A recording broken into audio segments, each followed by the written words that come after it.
Now is the time. A time you'll look back on. A time you adopt as inspiration. You will recollect this time. This moment, right now. Motivate yourself towards success. Overcome. Take over. The time is now.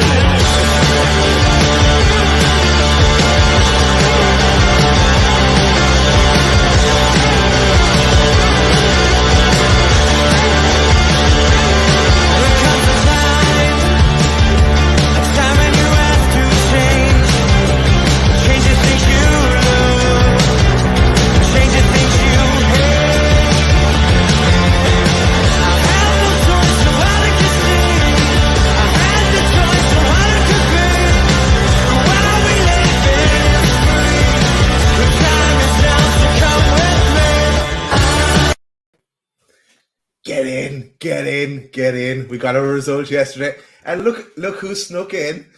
Hey, Pete, how's it going? How you doing, boys? You okay? Under the radar as the intro was going. All good. So yeah, everyone's good. We know Martin and Chris ditched us and went drinking. Yeah, that's dedication. Yeah. Chris is on his Avon work to do for the National, as he sent us these pictures before comparing toenail colours, I believe it was in the WhatsApp chat, wasn't it? Only Chris. Look, let us get into it, lads. And I'll give a little quick recap of the match. And we could take it from there.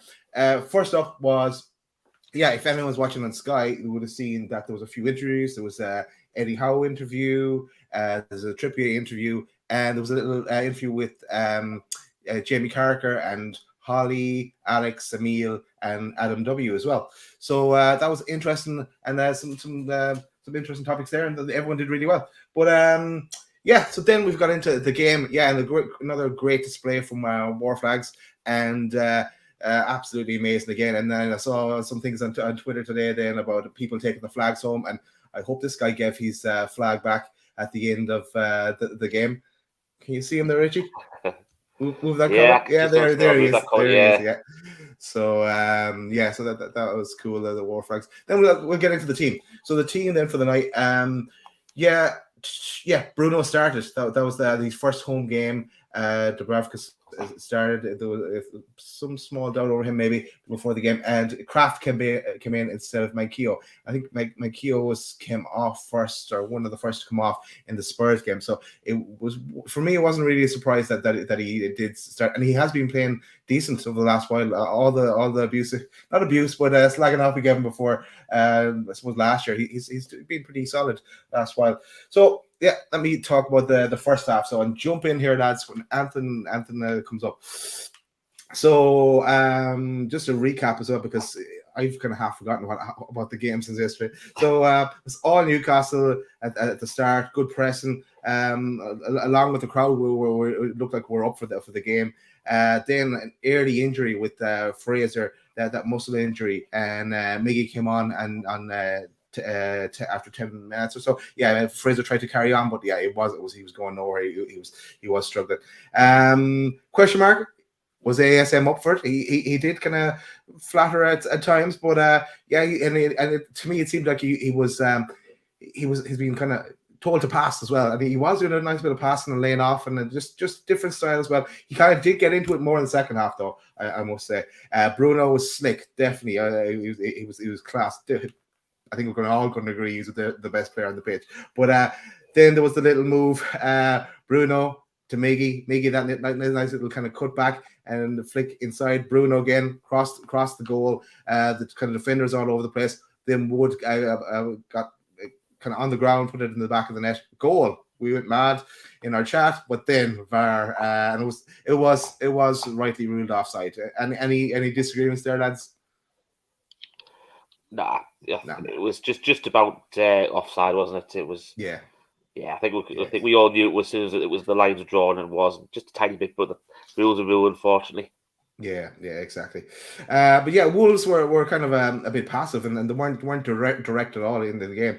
To me, myself and Martin must have exchanged about 500 texts during the game while I was on. And so you're sorry about that, lads. Your phones were buzzing.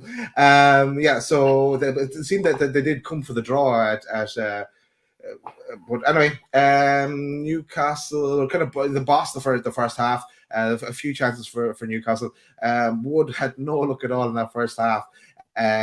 For me as well, my notes, J7 was not up to much. He's his usual self, but maybe then he's still carrying that potential injury that I was talking about before. And at times in the first half, as ASM was kind of going nowhere. Byrne was solid, and just before halftime, there was a free kick, and I think it went straight into the wall. So that brought us up to the halftime, 0-0, and then we get into the second half. So Byrne had a chance with a flick on from Wood. Byrne was straight at the keeper then. And if anyone watched the Pete Graves show, I was saying as well in the chat, J7 at times looked like he was trying to play his way into the Irish squad. But anyway, great run then from Hyung, I think his name is, from Wolves. And Shar was out of position for that one, but lucky enough it came into nothing. Shar took a yellow card then on where bringing down Fabio Silva. Great ball from Bruno at one stage as well, and Maxi put it over the bar. Then Maxi had another little kind of run, and he tried to square it back to Wood, and he hit it too hard, too fast. Wood was never going to get to it really. We're kind of getting very frustrated then, I think it was we were in our chat, except for Martin were, I should say, in the chat, because we were going to leave the points behind here, or were Wolves going to kind of nick it and just kind of take it on us at the end. But Wolves did kind of step it up a bit in the second half, but not too much. Then came the penalty. So so Maxi, a nice little flick to Joelinton, and Joelinton, great ball to Wood, and the keeper Wood gladly left his feet down, and the keeper cleaned them, and penalty. So up step Wood. I know, again in the chat I was saying, oh no, Wood, all his look has been out all night. What's going to happen here? But he was class at the pinno. It was a great pinno. A few little pictures here of the pinno. Great finish, power on it, and cue the celebration from Chris Wood. So then we lead into Wolves tried to get back in it slightly. Fabio Silva had a header, maced, brought a save from Dubrovka as well, from Silva. Maxi had that kind of long mazy run as well at one stage. Then he just left it after him. Bruno came off. Was it me? He was trying to delay a bit of time, so Bruno came off and Longstaff came on. Joelinton had a shot and rounded it all off with 4 minutes of worry, and we got our win in the end, full time, and 1-0 Newcastle. Happy days. 3 more points on the board. So that's my little running commentary. What did you make? Who wants to go first? Go on, Peter, let you go first, Ben.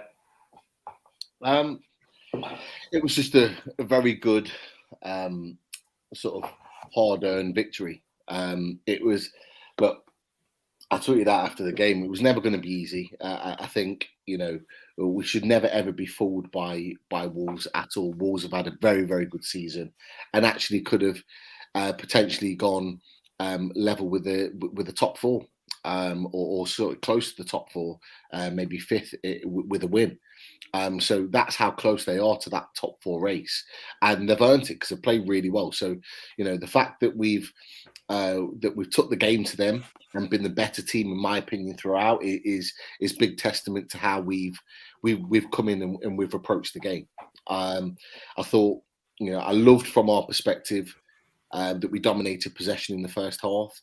We didn't try and overplay. We didn't try and force the play at times. So, for example, I don't know if you guys remember a fantastic left-sided ball in by Target that was punched out by Sarr on the edge of the box when Wood goes to try and attempt to get it with his head. Yeah. And, the first person that picks the ball up is Shelby, and all you can hear is the fans shouting him to shoot. And normally, he probably would have.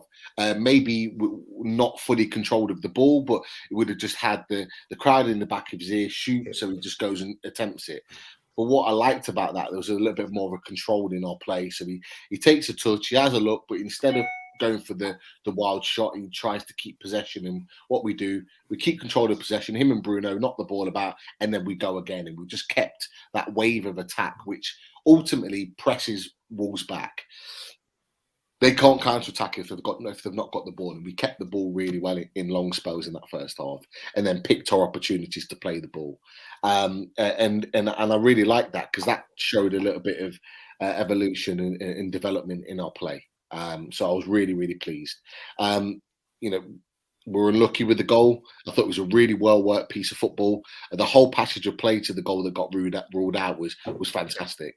Really, really good play, and deserved the goal, if I'm honest. And Wood did really well.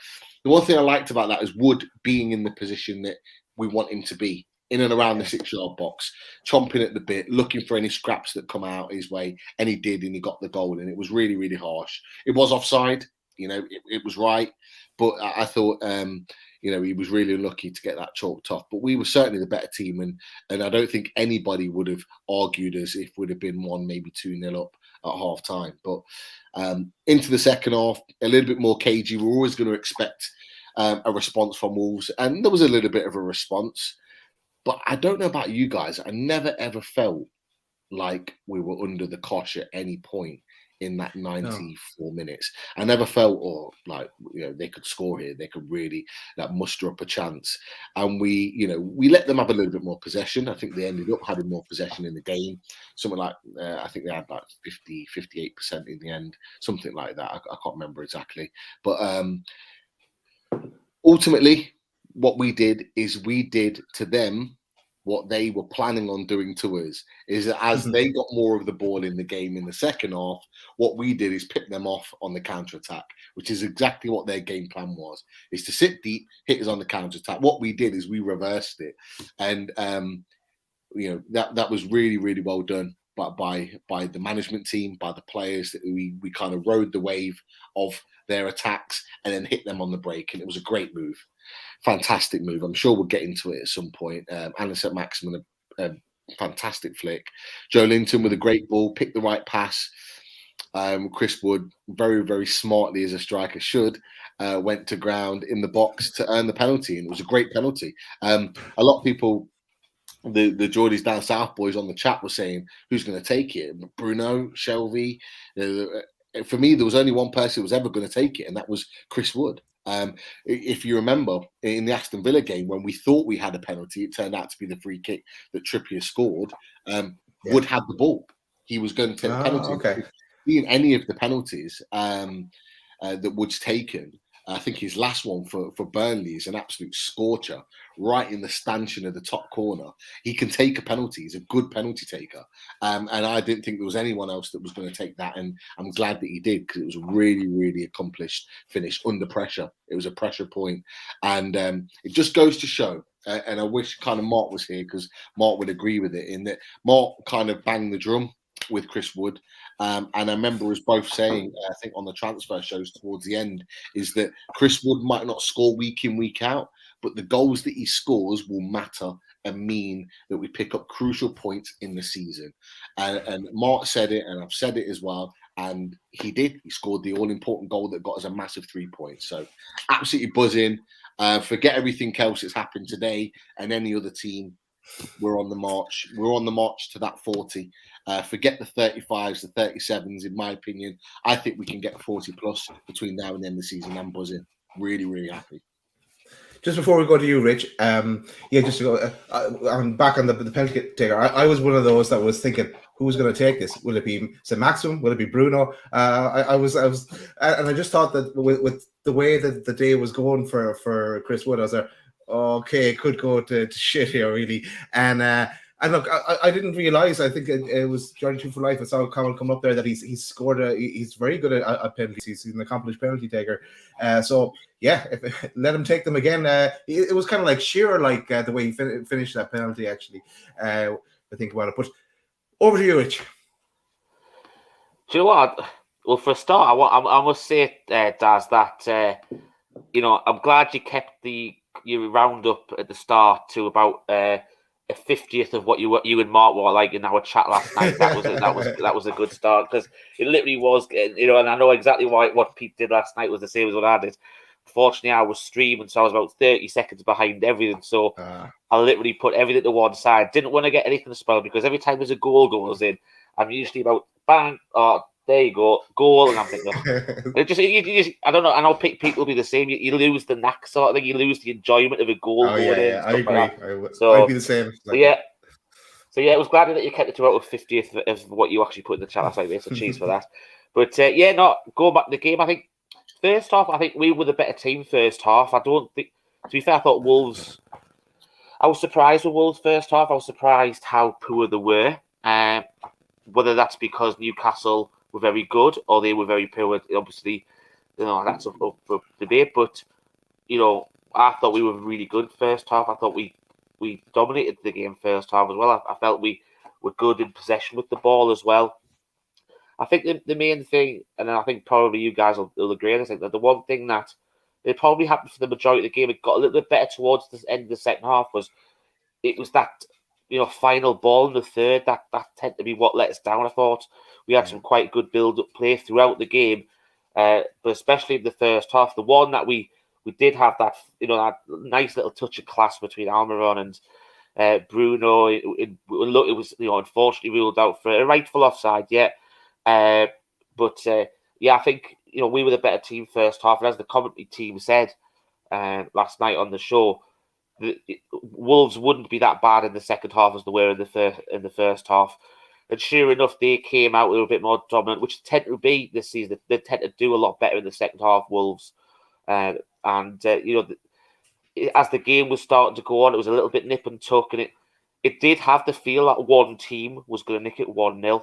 I think it was just that one bit of quality on that break, and it was a lovely flick by Maxi for Joe Linton, a fantastic run, and obviously the supporting run that Chris Wood gave him as well. Joe Linton released the ball, lovely release and pace of the ball, just right into the Wood stride. I think if it had been underhit or overhit a little bit more, you wouldn't have got the penalty. I don't know, possibly if it was overhit a little bit. It's one of those where you hope Wood still gets to the ball before Sarr. But obviously, as soon as he got that touch, you knew exactly what was going to happen. And unfortunately, Sarr couldn't resist and came out, clattered him, and blatant penalty. You've got to give Chris Wood his dues. He stood there for that long with the ball in his hand, waiting to take that penalty in front of the Gallagher. He scored one goal, which was, as Pete said, he scored important goals so far. He scored the one away at Southampton, which got us back into the game, which we pushed on the second half and got the winner through Bruno. And then last night, he was 2 or 3 minutes, he was stood with the ball in his hands, and it takes a lot of kahunas to stand there for that length of time. With that pressure, that's probably no doubtly on him, because obviously he's expected to get goals as well, even though he's been doing a lot of other good stuff for the team. And as you said, that Daz Shearer-esque finish, didn't really care. He put his foot through it, ran off, celebrated the goal. And I don't know whether you got the picture of, I think it was Bruno lifting the ball boy up and celebrating with the ball boy. That was to do with the rounds last night. I don't know whether you had that last night. Yeah, that's the one. And I just thought it summed up completely what was, you see all the collective, players together, celebrating the goal and after goal, but to actually see a little lad getting the ball boy in with it as well and stuff like that, and it was nice to see. Obviously, good to see Fraser. Fraser wasn't too bad either. Yeah, it could have been. He could have been on a cool down on the side after pulling his hammy, like, couldn't he? It could have been there, Fraser. But yeah, going off after that, it was obvious Wolves were going to, try and hit back, and they made a few changes. Neto, I thought, was a good, change. He was a good player, very skillful, and I think he's one of those players that you're glad not to see on the team sheet. I know that they were missing Neves and Jimenez, but I think Neto's one of those other ones as well. It's a bit like him and Podence as well. On they are really good players as well. But we soaked up the pressure, and as Pete said, we didn't. I don't think Dubravka really had much to do the whole game. Really, it was really one or two saves. That's about it. The other, but I wouldn't say it's like there's been plenty of games before where we've been 1-0, we've been under the cosh and we've soaked it up. Yeah. But I think a lot of the game last night was in front of our back four. So the balls were more coming through and stuff like that, or shots from distance. But I thought it was a really solid team performance, and I thought it was a well-deserved 1-0 win. As Pete said, I agree. I think that's safety nigh on guaranteed now. Well, okay, maybe we'll get into that in a few minutes, and talk about today's results as well. But next thing was cue the team photo again. You love to see these coming, don't you? There's a nice little collection of them building up there now. So it's just great to see it. But shall we talk about Bruno? Go on. I think we'll have to. Does anyone disagree that he was the man of the match? He was absolutely different level. Like and like if Ginola, if we take Ginola's quote about scrap on the whole team, no, that was an exaggeration, I know, but he's the first name you put in the team sheet, and you build a team around him, and that's probably what he's going to do as well. Because in the interview after the game, actually, Eddie Howe was kind of indicating that as well, that like this is looking forward to what's to come from Bruno. But Bruno, man of the match, a bit of Brazilian magic last night. And it's just some of the stats as well that I picked up. He was ahead of everything really. And his heat map as well, he was everywhere. But anyone want to talk a bit about Bruno? Go on, Pete. You keep it up. We'll go around that way. What more can you say? He's a supreme, elite, talented footballer, and that we are, as Newcastle fans, should be very lucky to have at Newcastle at this stage of our project. He's a Champions League footballer. It's as simple as that, and he showed that last night. He was the best player on the pitch. He dictated the play. He dictated the game. He forced the game in very, very different ways. So if you watch in the first half, he is very deep. He likes to receive the ball quite deep, but you saw, particularly on that right-hand side, he had a really good link up with Miggy Almiron. I think that's the most active Miggy Almiron's been on the ball for a long time. And yes, he hasn't played very often, but even when he has played in the last year, he hasn't been that involved and that technically good on the ball for a long time. And Bruno brought that out of him. That was a different type of Miggy performance that we saw last night, and it was really, really good to see. You look at the build up to the goal that was ruled out, the confidence that they have playing together. He's clearly bringing out a different quality of players. But what I really like about Bruno is that he is the complete midfielder. He can do everything. He can sit deep and dictate the play, but he can push forward. There was a couple of times, Max's half chance in the second half where he puts it over the bar. Yeah. The fact that he's willing to stretch defenders and push them in other directions and be willing to make those runs, it just shows how good he is. He's a brilliant technician of the ball, and I'm really excited to see him play. I tweeted last night. I said about how we loved Cabaye, that he had a fantastic run at Newcastle, but for me, Bruno Guimaraes at this club could quite easily eclipse him and be probably the best midfielder we've had at the club. And that says a lot. We've had Rob Lee and the likes of Gary Speed and one or two others over the years that have come in and played really, really well for Newcastle. But I think Bruno Guimaraes could be that one.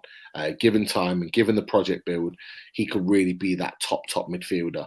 I remember me and Chris I had a conversation with Chris last Sunday at the Tottenham game. And even when the game was out of reach and Bruno came on, the one thing that stood out for me in the whole of that second half is that Tottenham couldn't get the ball off him. They were kicking him, they were pulling him, they were doing everything they possibly could to try and get him off the ball. And he was holding the ball, big and strong, winning free kicks. And it was just impossible to get the ball off him. When he's got the ball at his feet, it sticks to him like glue. And that isn't easy as a midfielder, where you're bogged down with so many players in that position, but he makes it look effortless. And that is that's a positive, a massive plus to us. And someone's put in the chat earlier about Bruno. I'm sure we'll talk about it in a second. Should he be the first name on the team sheet? Should he be playing every game now? Yes, he should. Yeah, he's had his introduction and his induction into English football. he is now ready to play every single game. And I think it will be very, very interesting if we see Joe Willock maybe start a game again moving forward, depending on injury. I originally had down in my away days that I thought Longstaff would start ahead of Shelvey, but Shelvey and him link really well. And I think Willock and Longstaff are going to find it very, very difficult to get back into that midfield between now and the end of the season. It's great for us to see, because we've all talked about, haven't we, as the midfield being one of the weakest areas of the pitch. We talked about it on so many loaded shows.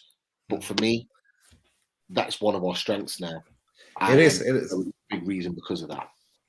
Definitely, and it's great to see that competition as well. Like because Longstaff hasn't been very bad and recently, but he's not getting anywhere near it really. He's only really doing the sub role, and Joe Willock is going to, as you said, is going to find it very hard to get back into it now as well. Before I move on, Richie, anything else you want to say about Bruno? I just thought he was exceptional. I think the one thing that I really, really liked about him is just how calm he is on the ball. He doesn't panic, and we've seen it before in some of his cameos where we're talking about, in our box on the byline, and he hasn't, he's played his way out. He doesn't panic and just put the ball into the crowd. He still likes to try and play football and progress the team, even on your own byline. As Pete mentioned, some of the way he was holding people off, and he's not the same sort of size as Joe Linton, who we know is a big beast. You know what I mean? Yeah. He's really strong, and because he's so technical as well. You can give him that half a yard, and that's it, you'll not get the ball back of him. But I think, as there's been a few people put in the chat about, from next season he'll be the first on the team sheet, which I completely agree with. But it's also, is he the complete midfielder? And I think with the fact that you can see, he loves to break up play in that middle of the park, which is what you would expect from your holding sort of player. He's got a fantastic range of passing, so that there's the quarterback sort of role as well. But then you look at some of the fantastic, like his chance that went just to the side of the post. That was unlucky that they got it. It's the pass from Max. He got a slight touch off the heel to put it behind him, but even then, he still managed to position his body so he was able to get a shot away. Yes, it wasn't the best because it was under, behind, slightly behind him and stuff like that, but he still got a shot away. But you still have to make those runs, and that's, I think, the only other player we've got in midfield that does those sort of runs on a game basis is Joe Willock. But that you look at it, Bruno's like next level. He does it all the time. But then you go on further, and then you look at the ruled out goal. That run where the pass it Almiron, and then he runs by Almiron, and he puts the ball in. The amount of times he's done that for Leon and Brazil, where it just makes it look so easy, the goal, and it looks makes the football look so simple, and that's exactly what that ruled out goal was. And if you start putting extra quality in and around Bruno, it's going to be exceptional next year, lads. And I think one of the things that one of the comments that came in before, and I'll only bring it up now because obviously we're touching on Bruno and how well we'll look for next season, and it was off. Too easy, is it? It would be criminal for not to sign Paqueta to pair them next year. We would be in playable in that midfield. Just that they've already got that chemistry and link from Leon. Yeah, they have it from Brazil as well. Can you imagine that? And it's a no-brainer. Seriously, you just drool at the mouth, just to wait to see something like that. And the possibility, the fact that the good mates, he's already come over and watched him play for Newcastle. I'd love for him to see if he can come over and watch a home game to see Bruno. That would be fantastic, because then you'll see the atmosphere. Yes, it sounds like it on the TV last night. It sounds magnificent. But when you're in St James's Park and it's bouncing like it has been, especially since the turn of the year, how you can't fall in love with that. Any player, doesn't matter where you're from, whether you're from, like Kieran Trippier, how he said he's never heard something similar like that. He's played in some of the best stadiums around the world and tournaments and stuff like that. To people, Bruno loves it. So, get him into a home game before the end of the season, and I'm telling you, that's Paqueta sold on Newcastle in the summer. I think it's It's what was I going to say? Sorry, it is. I think it's sold to him already. I think he will come just as long as no injury or something like that. I think he will rock up. Sorry, Pete, do you want to get in there? No, it's I was funny enough. I was talking to Lee today. We were talking about Lucas Paqueta because we had the same conversation when he popped over about him potentially coming to Newcastle, and the one thing he says is that obviously he's not just really good mates with Bruno Guimaraes, but Leon are not going to play European football next season. And that would be maybe the one thing that would keep hold of him. That would maybe the one thing that would maybe financially they'd be able to have some restraint to him leaving the club. But the fact that they don't look like they're getting European football, they are going to need to sell another one of their stars to be able to get through financially another season. So that then brings it into our favour. I think, look, on the basis of everything, we're not playing European football ourselves.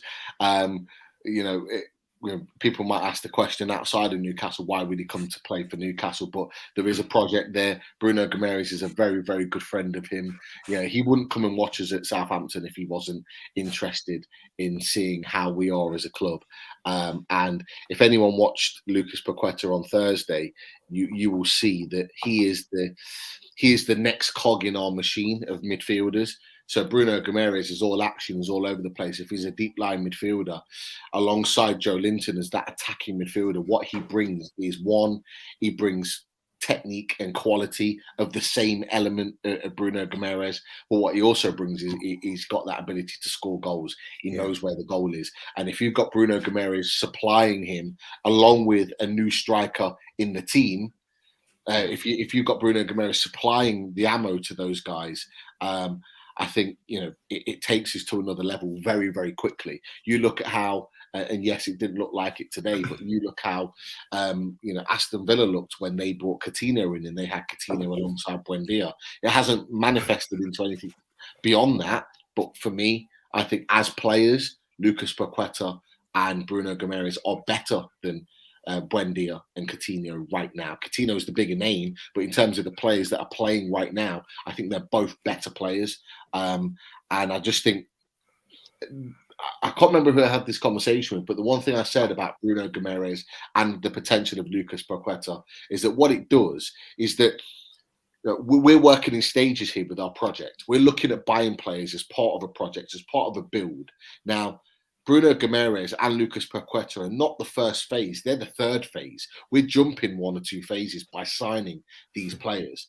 And if we can get those players in, it takes us closer to our goal of playing at least European football, maybe even Champions League football at an earlier rate. I'm not saying next season, I don't think that will happen, but what it does, it brings that closer in a fewer amount of years, and that's the key. If we can get players like that. Now, the beauty of French football is that these players, just like Bruno Guimaraes is already now, in the time that he's played for Newcastle, if he was to leave us, and he won't leave us, but if he was, is already worth more than 40 million. Yeah, he is. Yeah. With what he's done in football, like we could go and sign Lucas Paqueta for 40 million again, and have a player that could be instantly worth maybe 60 million on the back of that.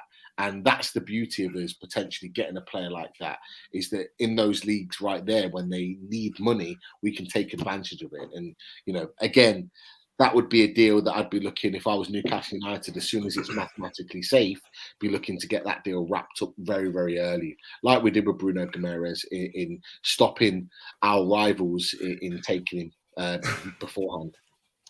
Exactly. And I guess... Sorry, Daz, I was just going to say about Paqueta. When we did for the London transfer back in January, Pete, did Lee bring in discussions about when Newcastle made the move for Bruno, they actually approached Leon about Paqueta first, and then they rebuffed it, and then that's obviously when Newcastle found out that Bruno was available, and obviously made the move for Bruno instead.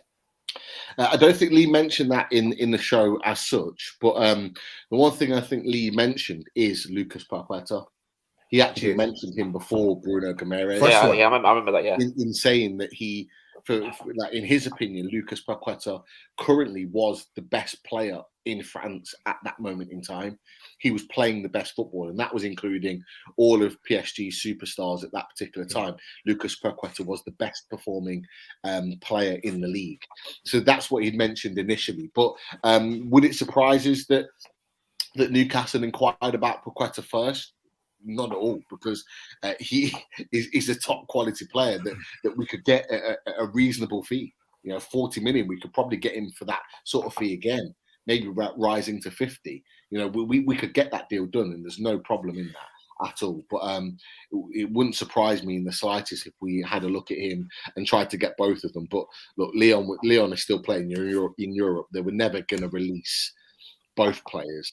But I think both players will obviously, we've got Bruno Guimaraes already, but I think by the time that the summer window ends, I think Lucas Paqueta will have left Lyon. There's no doubt about it. And we'll definitely be in the race for him, 100%. I was just something you had said earlier, Pete. The beauty, I guess, of this is that we're at the start of this project, and if we were back in the Mike Ashley era, and Mike Ashley did happen to spend another 40 million at the time and bring in Bruno, he'd definitely be selling in the summer, because he'd nearly double his money on him potentially from his what's been seen to date, and it's seen now that he can hack it in the Premier League. So look, I'm going to go on to a few more topics. Maybe I'll just stick on the match. I want to give you a few controversial things I might say here, and see what your thoughts are. All right, I'll list out a few and then pick anyone you want to talk about. Okay, first up, let me talk about Almiron. Almiron, I thought he did a good job yesterday when he came on instead of Fraser. For me, though, his days are numbered. I think his race is run when it comes to Newcastle, and I think he'd be better suited to maybe someone like Spain or something like that. I don't see a future for him at Newcastle, especially like who we're thinking about bringing in. That's one statement. You can pick up on that if you want.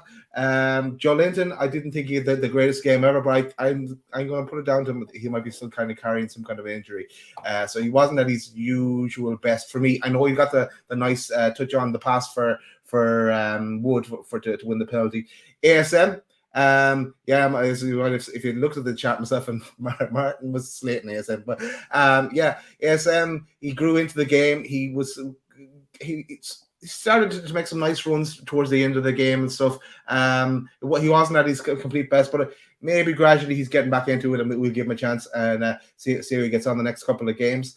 We'll just maybe get your thoughts on that. I think they're my controversial statements. Anyone want to pick up on anything there?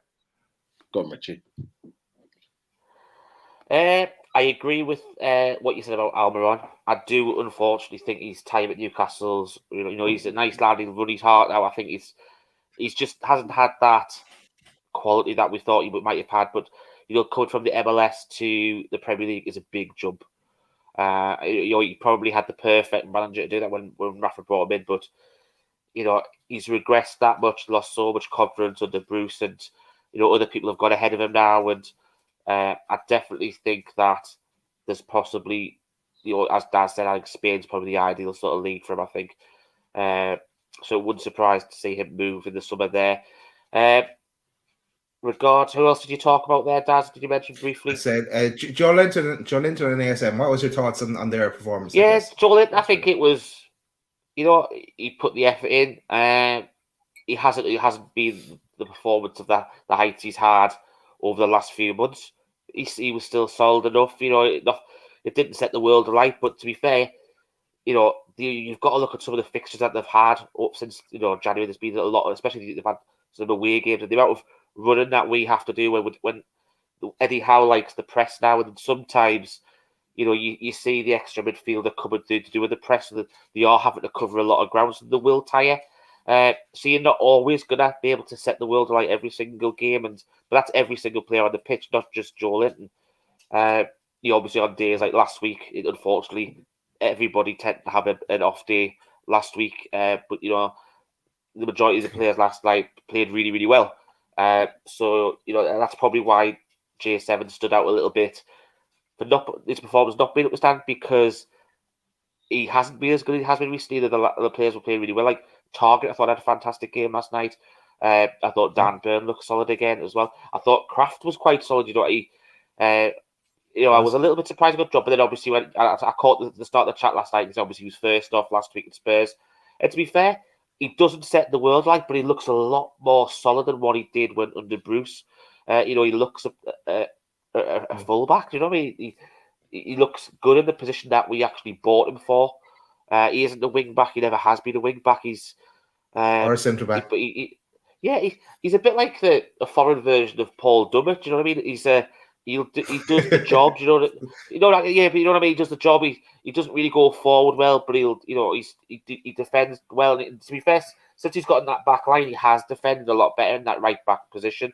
And because he's defending there, it allows Fraser in front of him to be able to attack a bit more and press a bit more because he's got someone solid behind him. A bit like when Kieran Trippier. I know Kieran Trippier is a different class to Kraft, but it allows other players further forward to play their game naturally.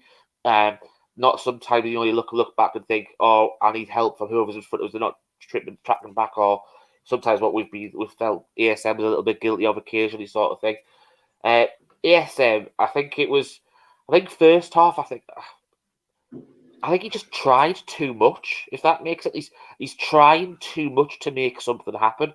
And I think that's why he's losing balls in key areas and stuff like that. Because, I think me and Pete talked about this the other week, that he's become a little bit predictable where he's well marked as well.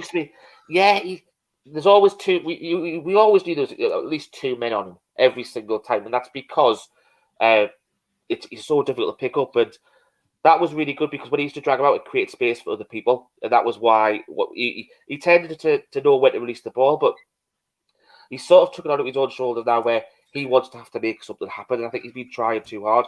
And he's too predictable, like coming inside all the time. The amount of times he's now where he's just looking to try and get on his right foot, and it's predictable. And I think that's the problem with him. I'll throw a spanner in the works to something I actually heard last night. And I know people will be like, "Ooh." Obviously we heard at the press conference yesterday about Eddie Howe saying, we're not going to sell him. He's one of the first person on TV. Do you think that, I'm going to play devil's advocate here, do you think that could be a ploy that if a bid did come in for him, that we will release him for a higher price? Because obviously there's been a lot of talk about selling him because sometimes he isn't the team player. The fan base seems to be a bit split on him at the minute. So, some people think first team on the team sheet, other people are saying he's not really a team player. He doesn't press, he doesn't help out in that sort of role. Do you think it could be a tactical ploy to raise the price if someone was to come in and make a bid for him? Okay, I'll answer first, and then let Pete answer all the group of questions together. It could be a ploy. I don't think it is, but I really think Eddie Howe is still he's going to assess for everyone between the remaining games and just make his own decision, really. And I wouldn't say it's 100% certain that the ASM will be with us next season yet. I think he has to prove himself. I know he's everything he's done in the past, the good and the bad, but he just needs to make a decision on him. And I suppose, who does he think, if he was to let ASM go and for the right fee, who would he get in to replace him? And as in, what are they going to offer different? Or he's going to need to have like about three options, because the first option mightn't work out for him. They might want to come or whatever. So he needs to just think long and hard about it. But it could be a ploy, yeah. Why not? And he can't really come out and say, yeah, we're thinking of selling him, because he has him down tools then as well. So he's got to get the best out of him while in the remaining games, because we still aren't mathematically safe. Now, Pete, there you go. You have about 5 questions there. Where do I start? I'll kind of work backwards, but I think some great points have been made about ASM already. Richie and yourself. Where do I start? ASM, did I think he had a good game? I actually did. I thought he had a good game. I absolutely 100% agree with Rich in that I think ASM is trying too hard at the moment. He is trying far too hard to be the one. And this is the key. He's not trying too hard and overplaying. He's trying too hard because he wants to be the one. He wants to be the one that scores the goal or creates the assist. He wants to be the one that basically that is the talking point, and it's not an ego point of view. It's the fact that a lot of people are questioning him at the moment, and they're questioning him and saying, and we've questioned him on the show. Martin, you talked about it as well, Daz, quite recently on the chat and on shows, is questioned him, and there's an argument to say that that's right to question him, because we've talked about the fact that his final ball isn't great, and that he hasn't scored enough goals and he hasn't assisted enough. And I've said, I mentioned on a previous show, it might have been on Tuesday, that his stats this year are probably better than any other season he's had at Newcastle. But he sees and reads all of this. He is very active on social media. He sees the criticism he gets. So what that does, it spurs him on to try and prove people wrong. But for example, in the build-up to the Tottenham game, he obviously he did his Instagram and that he was working hard and he wanted to prove people wrong. And so what fans did, they built up his performance before the Tottenham game as if to say, he's going to come with something big. And because he didn't, it's like, he's let us down. He told us he was going to do this, that, and the other, and he hasn't. And it's kind of like, he's been built up to do something that he isn't quite doing. And I think he's trying so hard to prove that he's worthy, that he's good enough, when actually he already is. He already is worthy. He already is good enough, but he's trying too hard to be that guy. And he gets frustrated with it. You could see 4 or 5 times in the game that he was visibly frustrated in the game because he wasn't getting and doing what he needs to do. And it's at this point that I expect over the next week that Eddie Howe puts an arm around his shoulder or takes him into his office and just says, look, just calm yourself down, just relax, play your game. And I think he needs that because he is trying too hard. I think Rich is absolutely right. The question, the spanner in the works and the devil's advocate that Richie's played in this show, it's an interesting point. It really is, and we've seen players in the past at other clubs that have done that situation is exactly played out like that. That they've gone, oh no, he's not for sale, he's one of ours, he's going to be here for the long haul. And then you see in the summer that he moves on for a huge fee because they had no intentions of selling him. Personally, I don't see it like that. And I don't think Newcastle are in a position to sell a talent like ASM at the current stage of this project. Maybe 2 years down the line, if we're still seeing these sorts of performances from ASM and we're not seeing an improvement in his productivity, in his assists, in his goals, in his effect on the game, then I think it may be right at that point, with maybe a year or 2 left on his contract, to think, okay, we need to maybe move him on, and we'll be at a different stage in our project that we can move him on and get a player in of equal or better quality at that point. At this point in time, I don't think we're good enough to, and I don't think we're going to be signing or have enough money available to sign someone that can do what ASM does. In my opinion, I think we'll sign different type of players that will come in, like maybe a Lucas Paqueta. We've got centre-back areas that we need to improve on. We've got a striker that's a priority. I think we go again with ASM. I don't think we're going to sell him. That's just my opinion. But I think it's a great kind of scenario to look at with regards to ASM. But I thought he was good in moments. I think what people forget is that ASM, he carries us up the pitch, and that's something that cannot be overlooked with ASM. He carries the team up the pitch at times. When we're under the cosh and when we're struggling, he can get the ball and run 60 yards. And I think we saw it late on in the game. There was one point that he ran probably about 50, 60 yards up the pitch, and he had 8 players around him. There was no Newcastle player whatsoever. He had 8 players around him, and he still came out with the ball. And it was just unlucky that I think someone picked him at the last second when he tried to release it and lost the ball. But that is ASM. That's his quality. He can do things no other player on the pitch on both teams had the ability to do what he did in that situation, and he gave the defense, even for 2 or 3 minutes, that little respite in taking the team up the pitch and creating something different. He is still doing elements and jobs for the team that we maybe don't think about in the game. So when he made that run and he had all those 8 players around him, the one thing that we probably took from that is the frustration that he lost the ball. But actually, we don't see that He's taken the ball up the pitch 60 yards. He's given the defence a rest for what, a minute or so. He's given us a time to reshape our defence to make sure that we're set to be able to go again. It's all these little things that he does, which Eddie Howe sees, and why he talks up Alan St-Maximin so much. But equally, you know, the players see this as well, which is why they value him so much. So that's my kind of opinion on ASM. I'll flip right back to Miggy. Yeah, I agree with you. I think Miggy will be out the door. But actually, what was really interesting for me to see, and what I talked about earlier on in the show, is that, you know, his link up with Bruno Guimaraes. That's the most that I've seen on the ball, him be involved in the game.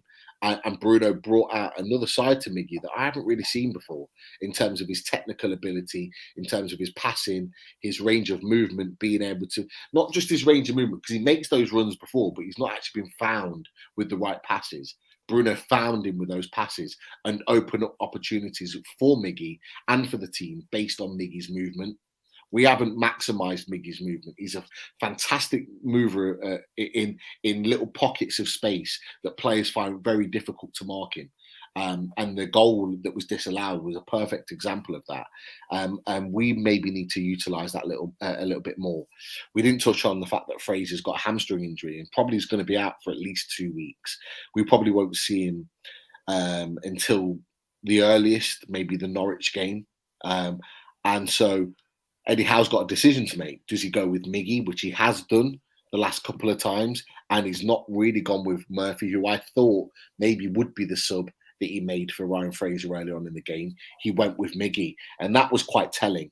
He maybe has seen something from Miggy in training that thinks he's the go-to guy at the moment. So it's all to play for. Eddie Howe is looking and monitoring these players to say who's good enough to stay in my squad for next season, and who do I need to move out.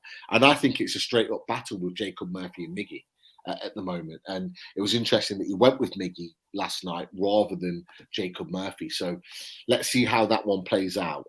With Joe Linton, I thought that was probably his poorest game that he's had since Eddie Howe's come in. And the reason being is because the amount of times that he gave the ball away and created difficult moments for our team off the back of poor passes and poor play on the ball. I thought he wasn't as all action. His pressing wasn't as good. It wasn't at the level. It wasn't at Tottenham either, but it wasn't again against Wolves, and I was a little bit worried. However, just like we've talked about ASM, for all the question marks about their performances with ASM and Joe Linton, they were both involved in the goal that mattered. The goal that won us the game, the flick from ASM, the ball in from Wood. So, you know, I'm not going to knock him at all. I did think it was his worst performance since Eddie Howe came in, but I'm not going to knock him. Players do have bad games now and again, but he came up with a big moment that mattered. And that's the thing that I think we need to remember Joe Linton and ASM for, is that they still had a hand in the biggest moment in the game that won us the game, regardless of their play in before that. I thought, you know, ultimately Joe Linton was probably worse than ASM, but everyone's talking about ASM rather than Joe Linton. So it's one of those things. I just think we need to remember that they produced the moment that won us the game. So that's me on that. Kraft was the other point that I was actually going to come to, and I'm really glad you mentioned Emil Kraft. Emil Kraft is fast becoming the backup to Kieran Trippier. Yeah. And we wouldn't have said that a number of weeks ago. We would have said, in my opinion, we would have said Manquillo is the man. But me and Chris stood in the away end and watched Manquillo, and we both said that he did not play well, and he was right to kind of get hooked. And I had him in away days, and I remember talking about this in the tactical board in away days. I had Manquillo as the starter for Friday night, but I did say that it wouldn't surprise me if Kraft started, because Kraft has been playing well, and there's a few in the chat tonight that have mentioned Kraft and said, actually, you know, Kraft has been doing a good job, and he's actually been playing well recently, and he has. And I always remember, I haven't said this to you guys, but I always remember when Kraft was signed or was about to be signed. Obviously, you know, loaded wasn't a thing then, but I remember talking to Lee about Kraft, because obviously he would have known him from French football. And I said, what's he like? And he was like, yeah, you know, he's a good, solid, you know, Swedish international. He's a good, solid player. He came from Imes, who is not, they're not the greatest team, but he was obviously pulling up trees there because he was playing well there. And he was like, yeah, he'll do a good job for you. And I remember seeing him play initially under Bruce. I was thinking, he's having us on, he's rubbish.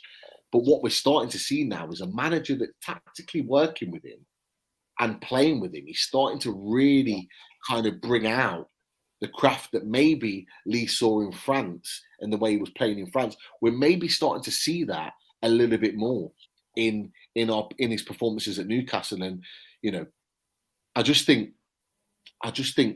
at this point right now, he's probably ahead of Mankilia. And I don't think I would have ever, I feel it feels weird me saying that, because I think I would have never said that before.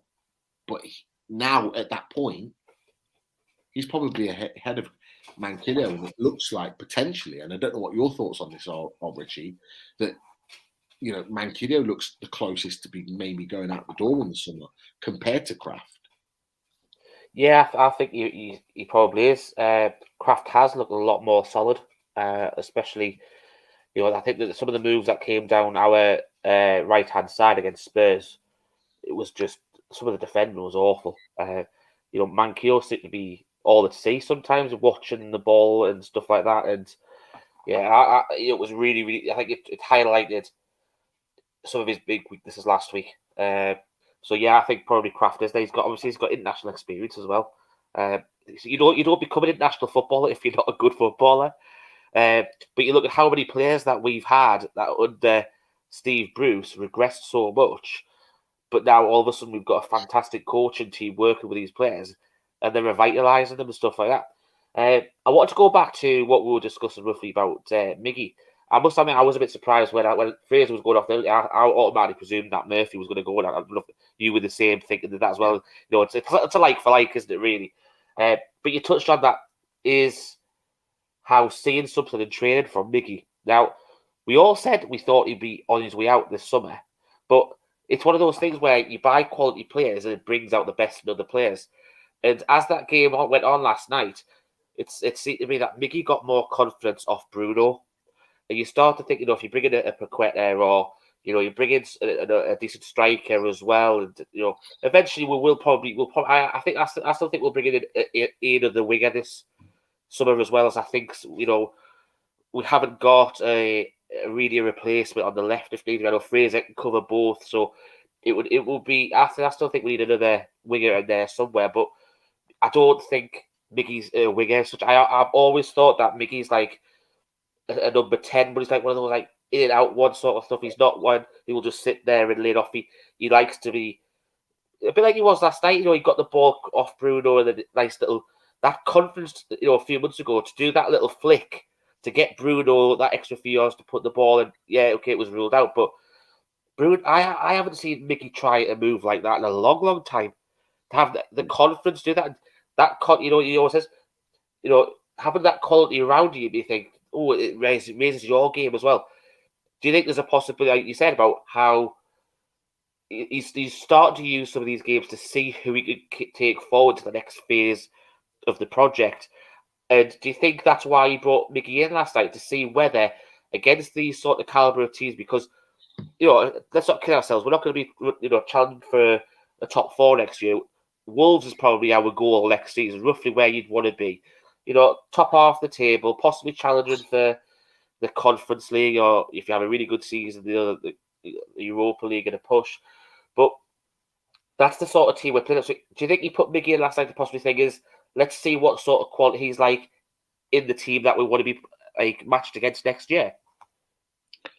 Yeah, I think that's exactly what Eddie Howe's doing. I think he's assessing every single player, and if you look at the squad that we've got that we can pick from at this moment in time, I would say that Miggy's probably the one player that we haven't seen very much of.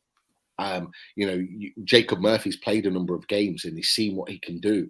You know, he's played well away at Brentford and a number of other games as well, where he's come in and started when ASM was injured and we played Fraser on the left, for example. So he's had a good look at Murphy. You look through the squad. Maybe a close second is Sean Longstaff, we maybe haven't seen too much of. And we've started to see a little bit more of him. He's seen Mankilio, he's seen Kraft, he's seen, a number of other players. He's seen a little bit of Lascelles. He's seen Fernandez against Norwich, but I think Fernandez is out the door anyway, so I don't think he needs to see too much of him. But as Miggy as a player, he's the one that really Howe needs to have a look at. And I think that's why in the last couple of games that Miggy has been preferred to Murphy, because I think in his mind he thinks, right, I know what Murphy can do. I know what his capabilities are. I know what his limitations are. Let's see what Miggy can do. Miggy's had now a run of games. He's now back fit. He's now back playing. And he's in a position where he's kind of, at the stage where Eddie Howe's saying, impress me, show me what you can do, show me that you deserve to be in this squad of players moving into next season. And I think it's down. We don't need the money from a Miggy Amir on sale. We don't need the money from him, but we need to know that that if we are going to sell him, that he's not right for how we're going to be moving going forward. And I think that's the key. So, over the next few weeks, I think we'll see Miggy play. I'll be surprised. Like I said to you before, Ryan Fraser will probably be out the next couple of weeks. We probably won't see him before the Norwich game. So now it's an opportunity for Miggy to play, and I think he will start against Leicester. And I think it'll be a case of, right, show me what you're capable of, and show me over a 90-minute period, and then go and show me again against Palace in midweek. And I think that's what we'll see now. And that, what we see over the next few weeks, will determine whether he stays at the club or not. Daz, I don't know whether you caught any of that at all, but we were just talking about Almiron. That was all about, that we were a bit surprised that Murphy was brought in for Miggy. Richie, I can't actually hear a word you're saying. This is the strangest meltdown ever. I can hear what Pete's saying, but I can't hear what you're saying for some strange reason. I don't know what my mic, my microphone stuck on mute, so that's why I had to come off screen, and then my camera wasn't working. So I don't know what's happening. So maybe I'll just stay off screen and say goodnight to everyone. But because it's very weird that I can hear Pete, but I cannot hear Richie at all. So that is weird. Well, so what about if Richie tells me the question and then I tell you the question, and then you can answer the question off the back of that? We'll have to go on, Pete. You can tell what we were talking about. So we were talking about Miggy, and Richie sort of asked the question. He said, is it the case of Eddie Howe having a look at Miggy Almiron with regards to looking at maybe the future squad in the season to come? And what are your opinions on that? Do you think that Eddie Howe is looking at Miggy Almiron as to say, right, show me what you're about? Do you think there's still a chance that Miggy has the opportunity to stay at the club if he performs in the running to the end of the season? Thanks for the translation, Pete. Thanks for the question, Richie. Now, to answer the question, is I think he's already done that though. I think he's looked at Miggy when he came in first, and he didn't fancy him, and he only uses him when he really has to. So for me, upgrading the squad next year, I just don't see where Miggy fits in. Now, okay, if Miggy goes on a run in the next 7 games and plays unreal, then yeah, he'll definitely keep him then. But I think he's made his mind up on him already, to tell you the truth. And I think he is one that would be out the door. And I haven't read these comments coming in yet, but I think I think that's really my answer. I think no, it's Miggy's. The only way place Miggy's going now is out, and he's doing well for Paraguay and stuff like that. It's just that it's not clicking for him in the Premier League. I don't even think another Premier League club would take him on either. I think it's a different kind of a league, a different kind of setup for him. Would suit him better as well. But so it's a no for me on Miggy, I'm afraid. I was always kind of on the fence, even about on Miggy. Like I always said, okay, we'll give it another go. But for me, he's run out of road. And back to what you were saying earlier, Pete, and just before I dropped off, you said about ASM, and you said about giving them 2 to 3 seasons. For me, it's it's ASM. It's next season. I want them to see him perform next season. I'm not giving them 2 or 3 seasons. I'm giving them one other season to see get back to more regularly and producing it regularly and see what he can do, because I think the project will move fast. If well, I hope it will anyway. And we're only at the start of it, so but let's see. But it's a no from me. Back to you, Richie, for a question I can't hear. Chat. Yeah. Look at the chat. Look at the chat. We can do Yeah. that. Yeah. Since you're about to be leading the show, I thought that might Oh be yes, the we can best way to discuss do the it. table. Yes, let me share the table.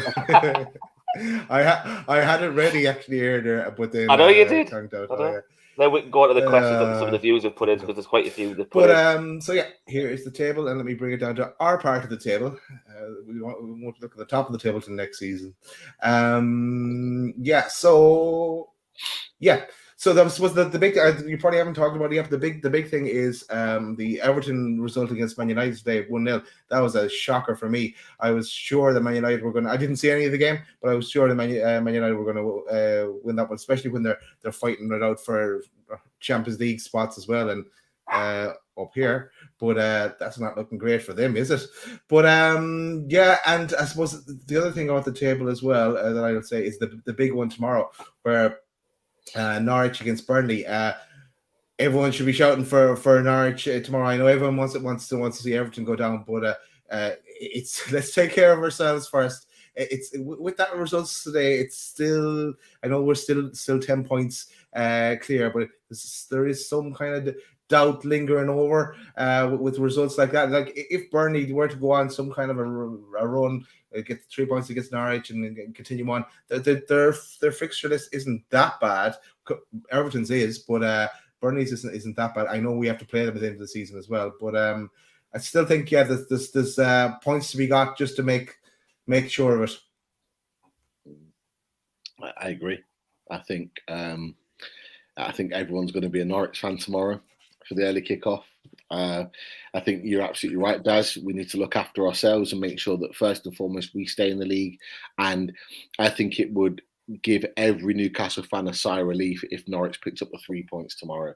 We're all aware that Norwich are not going to be ones that are going to catch us. They're just not.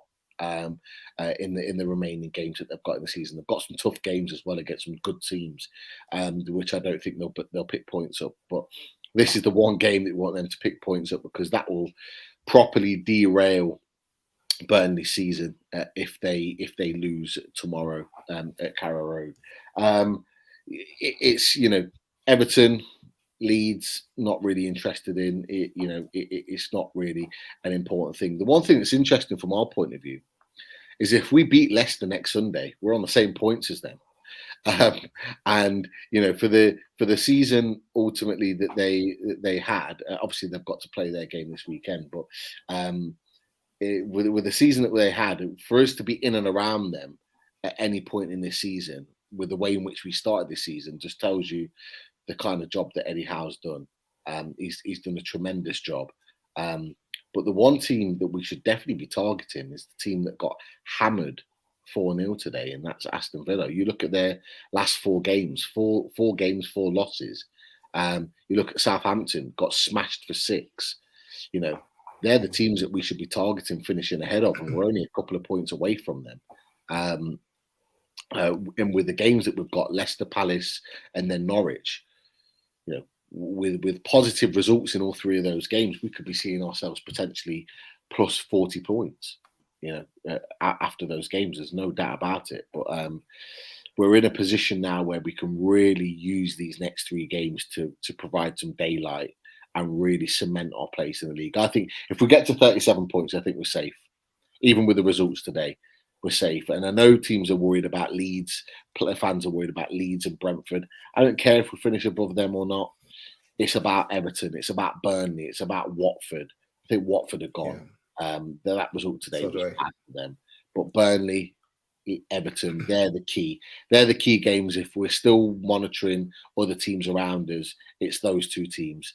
If those 2 teams are picking up defeats, then I'm happy, because that means we're staying in the Premier League guaranteed.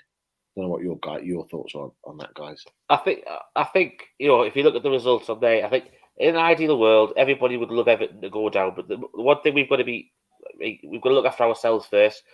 So for me, you want anything but a Burnley win tomorrow, in my eyes. As long as if Norwich can get something out of the game, that makes it a hell of a lot better for us. Then once we've got, we take care of our games, get points, Leicester and Palace coming up, and then Norwich. Then you can start to think, in an ideal world, you hope Burnley catch Everton up. But obviously, as long as we've got that, we're not having to look over our shoulder. Because, Brentford and Leeds are there, and everyone, Southampton are just in front of us. You always want to be like that. That's 3 games where, apart from the Spurs game, we didn't play bad in the Chelsea game. We were lucky in the Chelsea game. It was probably just tiredness. The game, the fluidity in the Everton game, where it just ran out a little bit, and we got hit with a sucker punch at the end. But there's only the Spurs game, my ass, where we were poor. We were really, really bad. But we had to bounce back yesterday, which was important, because we had 3 home games. We need to take points from them, because since Eddie Howe's coming, we've only lost it against Man City at St James's, and we've got to make St James's a fortress again. So I'm just loud, you can't even hear a single word. I hope you realize you have to translate this to him, afterwards. Good luck. What do you say, Pete? Just tell him basically that as long as Norwich gets something tomorrow, it's a good day. Then we can think about, once we've got our points, we can then decide who goes down between Everton and Burnley. Yeah. So Richie said, as long as Norwich get the points tomorrow against Burnley, then we just need to focus on our objectives, which is obviously getting the points on the board for us that keeps ourselves in the Premier League, which is absolutely spot on.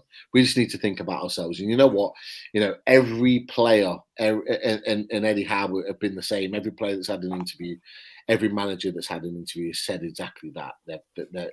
We're just focused on what we're doing. We're not getting drawn into any sort of conversation about any other team, because as long as we focus on what we need to do, we'll stay in the league. And actually, one of the things we haven't talked about, our record in 2022 is very good at home, and we've got 2 more home games to play. We haven't lost that many games at home this season, and I think certainly recently as well.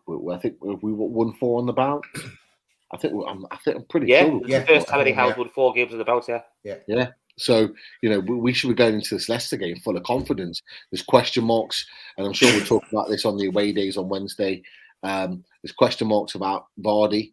There's lots of fans, Leicester fans, at this moment in time, really questioning Vardy about his future. Apparently, they're saying he's probably got maximum 1 year left, but he's picking up a lot of injuries at the moment. The fact that Vardy's not fit and they're not playing Patson Daka says that they don't trust him at the moment as a player. They're not trusting him because they're not playing him. Jose Perez is not even in the team, not even in the squad sometimes. He's completely out of it. Iheanacho playing? Iheanacho's playing, but Iheanacho is very in and out in his performances. Adama Lookman is coming off the bench mostly. They're going with Harvey Barnes, Maddison, and Iheanacho, and they just don't look as potent as before. And I really do think that midfield, indeed, he's not the same player. Oh God, I'm not getting into that. Indeed, he's not the same player. Mendy, I think he's injured at the moment. Tielemans is not looking the same player. He wants out in the summer, so they're in a difficult position as well. They've got Wesley Fofana back, who's a massive plus for them. Yeah. But equally, Johnny Evans that can't stay fit. You've got Sainchu that's giving goals away left, right, and centre. They've got Amati that's not really centre back. There are moments in areas that we can really exploit them in different ways. So I'm really looking forward to the game on Sunday. And I think, with that win against Wolves, that we can go into that game where we can really have a go at this stuff. And it's because we got that win. it's not a free hit, but it's roll the dice, go for it, go out and start the same way you did against Wolves. I know it's a totally different game, but yeah, give it a go and not have that fear. And because after that we have the Palace game, who are doing really well, Palace, and then we have the Norwich game, but that we have to win. We have to win. If the Rich is getting the slagging, I can't hear him, but Rich is getting the slagging. Just before, what else are we doing here tonight, lads? I was just going to say, this is a great question here from Life Goals. It's just popped up. So we used 30 million from Perez sale towards Joe Linton signing. Who got the better of that deal in retrospect? I think I think that's a great question from Life Goals. Originally, you'd have said that Leicester got the best because Perez wasn't too bad when he first started, but then as it's this season, it's the other way around. It completely. We could sell Joe Linton now for much more. the money we actually made. This is class. This new dimensional loaded there. So, Daz, just so you know, Richie said, fucking fucked up. Richie said initially, Leicester looked like they got the better of the deal because obviously they got Jose Perez compared to us getting Joe Linton. But more recently, Richie's now saying that he could be very easily looked the other way around, the way that Joe Linton performing as a midfielder. So yeah, that was Richie's points translated. So Richie or Pete, you're like Bielsa's translator. You know that. That's the role you're playing tonight. Yeah, no, I'd agree. Yeah, I'd agree exactly what Richie said, even though I didn't hear him say it. Yeah, it did look like we got the better. Leicester got the better deal first, but yeah, now it looks like we got the better deal with Joe Linton. But let him continue as well. Let him finish the season out in the fashion he has done, and I'd say he probably would. He is looking like the player of the season for us so far. But let's see. Yeah, are we calling it a night, lads? Because I do want to mention a few things. If we are, I think we've got it. We've got. I'll put it. Yeah, I'll put it in the chat. You can't actually forget. You can't figure names. We've got about 20 questions though. Oh, 20 questions. Okay. Well, just pick the best. Tell them to pick the best. Tell them to pick the best. Rich said, pick the best questions. While he's looking for questions, go get yourself another brandy. I think you're gonna need it after this, mate. You know what? I'm gonna because I'm about out. Hold the line. Oh, you must have made some reference to brandy, Richie. Yeah. Okay, he leaves the two of us. I can't hear you. What are you meant to do now? Right. Oh God. Good question. I'll talk because I can't hear if you talk, Richie. We go with the question. Yeah, no, go bring them up. Start bringing them up. Yeah.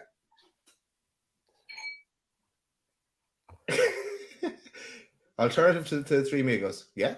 Why not? Yeah. Or we can alternate. Okay, I'll read it out. Howe has been playing 4-3-3 formation and that has been working. However, he's mentioned a few times that we're not playing the way he would prefer. And what do you think his preferred way is? Oh, good question. This is one for yourself, Richie and Pete. But yeah, I do remember him saying that on Sky last night as well. He did say that once we are mathematically safer, I guess he's going to kind of release the shackles and mix it up a bit and play an alternative way. So that would be interesting because you imagine whatever he does try to do there, he will take into next season, and we'd also get a sense of who his favorite that formation and who we'd like to have in those positions, and maybe even where he's going to try and strengthen, I guess. Pete's loving this. That one, then? I know. I forgot that when Richie mentioned about the brandy that I responded and then just left, but I realised that what's going on? Mention the brandy, but life goes back to it. Life goes back to in the chat. So, this is entertainment central. This is brilliant. Pete, do you want to answer this one then? Coach's corner. You know what? I saw this earlier. It's a great question from Leon. Yeah. Really is.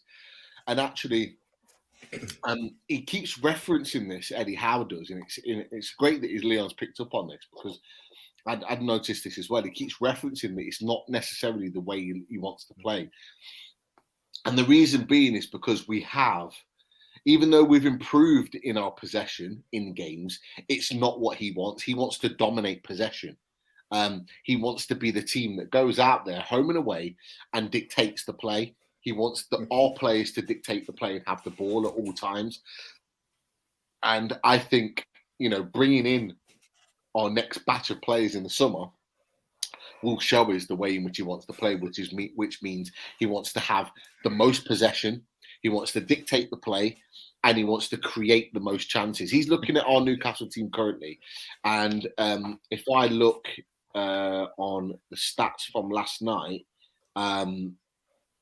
we had 4 shots on target and 3 off target. Now, if you look at the way in which we dominated the game for long parts of that 94 minutes, that isn't reflective of a team that was the better team. 4 shots on target, 3 shots off target. For me, that's not enough. He wants to be a team that is getting 10 shots on target, 15 shots on target, working the goalkeeper, making them work, getting 2 or 3 goals a game. That's what he wants. And with that, we need better possession. We need better quality on the ball. We've got Bruno Guimaraes in there. We've got 1 or 2 other players that are very, very good on the ball. Matty Target's good on the ball. Dan Burn, Fabian Shaw, good on the ball. But he wants better players up top that are better on the ball. A striker that's comfortable with the ball at his feet, an attacking midfielder that's comfortable with the ball at his feet. We could probably argue that Willock and Joe Linton, for all their running, with the ball at their feet, are probably not great. Shelvey and Bruno are, but we want players that are better on the ball in attacking positions, that are going to create. I watched, and I hate to kind of like switch it up, but it will kind of reiterate the point. I watched the Man United game today. Man United were horrific. That was a horrific team. Of individual talented players, they were horrific. And Everton weren't much better. Everton won the game, but they were awful. They were dog awful. They would probably lose the next 3 or 4 games. They were that bad. The only team that they could take points off is a Man United. And the one thing I'll tell you is that, we've talked about the likes of Marcus Rashford. Marcus Rashford, for all his qualities, is awful on the ball. He wouldn't be the type of player for me that Eddie Howe signs, because in attacking areas, he's not comfortable on the ball. He's got an awful first touch, certainly more recently. We were recently there a couple of days ago, Pete. We said we'd take him. We were talking about Timo Werner and we're talking about Rashford. We said we'd take both. Well, interestingly, Timo Werner as well. The same as Let's go 2 or something. Yeah, it's I you know what? I wouldn't take, I sang Marcus Rashford's praises, and I asked the question. I can't remember where it was, but I posed the question. I think it was to Chris, and I said, what if Eddie? I said, the one thing about Rashford is that since he came through under Louis van Gaal at 18 years old, he hasn't actually been coached by a manager, because they've had so many different managers. He actually hasn't been coached in order to play better. And I posed a question to Chris, and I said, if he was coached, could we get a better player for Marcus Rashford? And there's a question mark there. There's a reality that could be the case. But for me, if I'm asking, do I have ASM and Rashford? There's no argument there. I would take ASM all day, every day. I would take ASM because he's better on the ball. I think there's more room at the same age. There's more room for development of ASM to get better than there is Marcus Rashford. Marcus Rashford's touch was poor. He doesn't look motivated. He looks like he isn't even trying at times. Whereas we've got ASM that isn't going for him right now, but we can see that he's giving everything.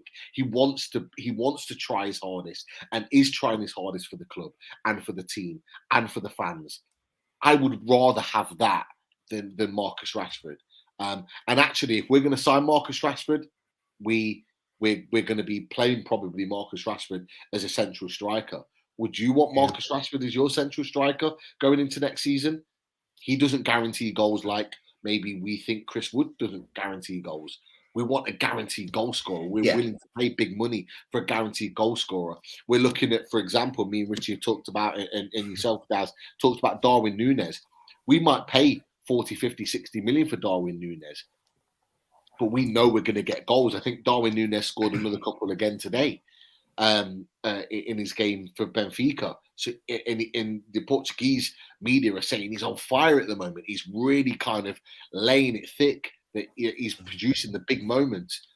But if we've got Marcus Rashford, who's scored nowhere near the goals that Darwin Núñez has, we'd be paying the same fee. We'd be paying 60 million. Now, I'll ask the question to you. Who's worth that 60 million? Marcus Rashford, that's not even getting into a horrific Man United team at the moment.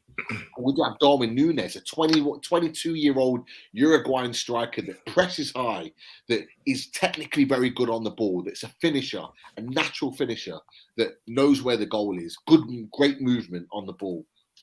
For me, it's a no-brainer. No-brainer. No contest, yeah, definitely. I'm waiting for Richie to talk. I don't cut over him. Tell me you can answer a question if you want. I could listen to you all night, Richie. I know, I can hear you. Unfortunately, we still have to hear you, though.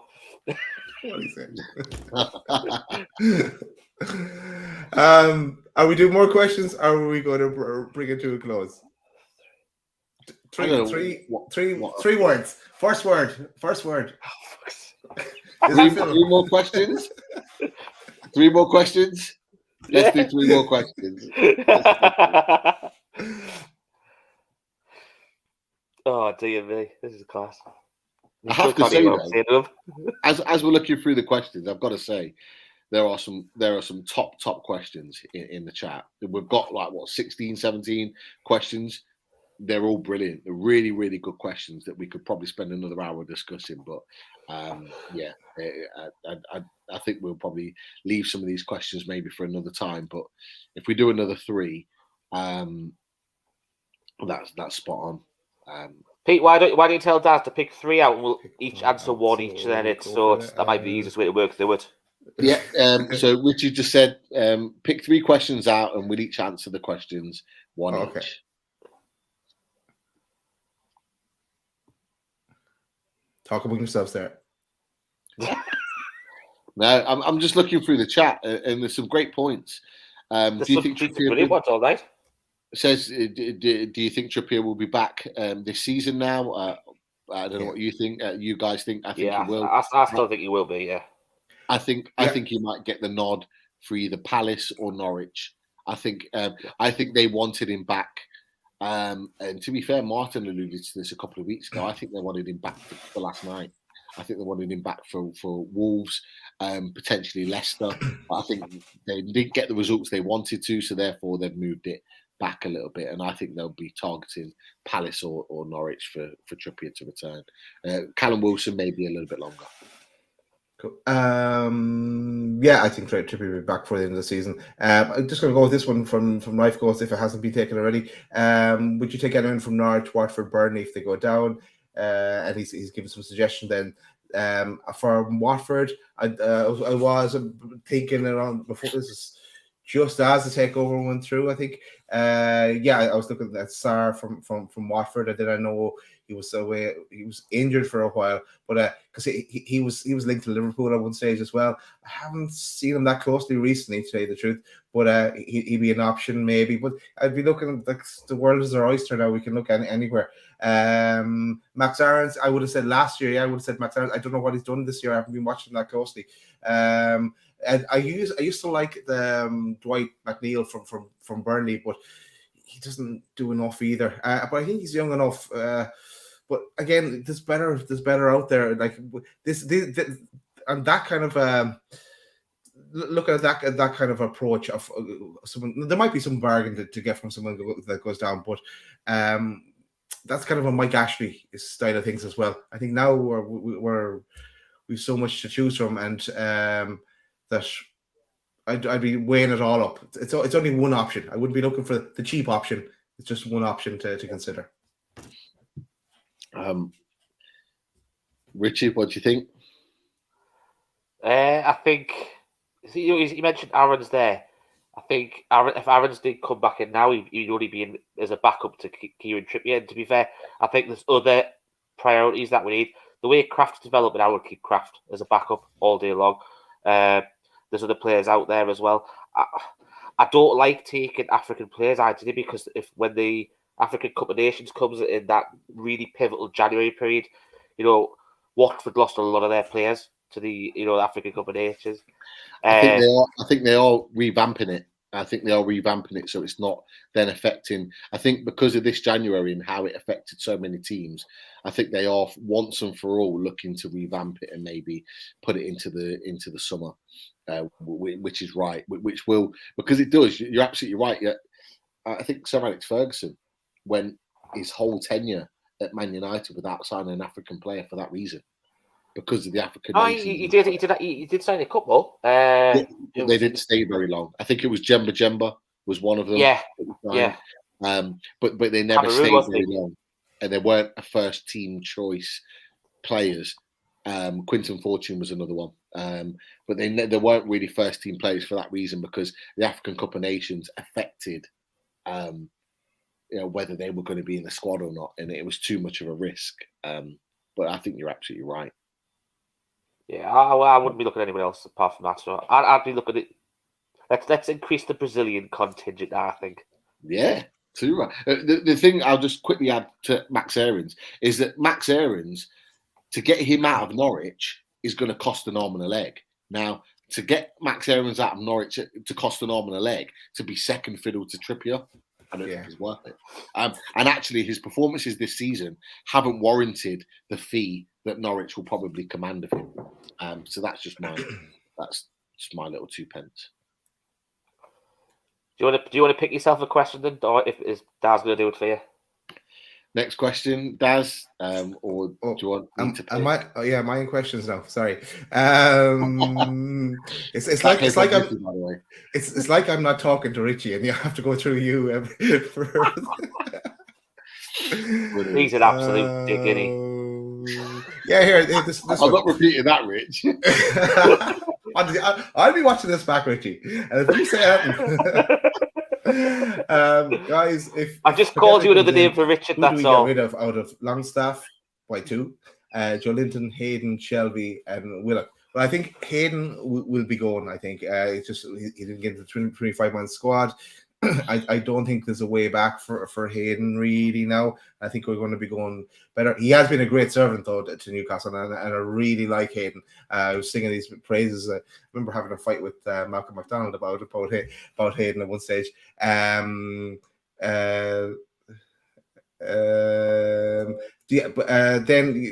Matty Longstaff, will he probably go on loan again? I think we'll hold on to Sean Longstaff, Joe Linton, Shelby, and Willock. So it's just Hayden and Matty, I think, will be going out loan. I think Elliot Anderson will go on loan to the Championship. He scored again today, actually. So and they'll make spaces somewhere, but it'll be Hayden and Matty that we won't be in the squad.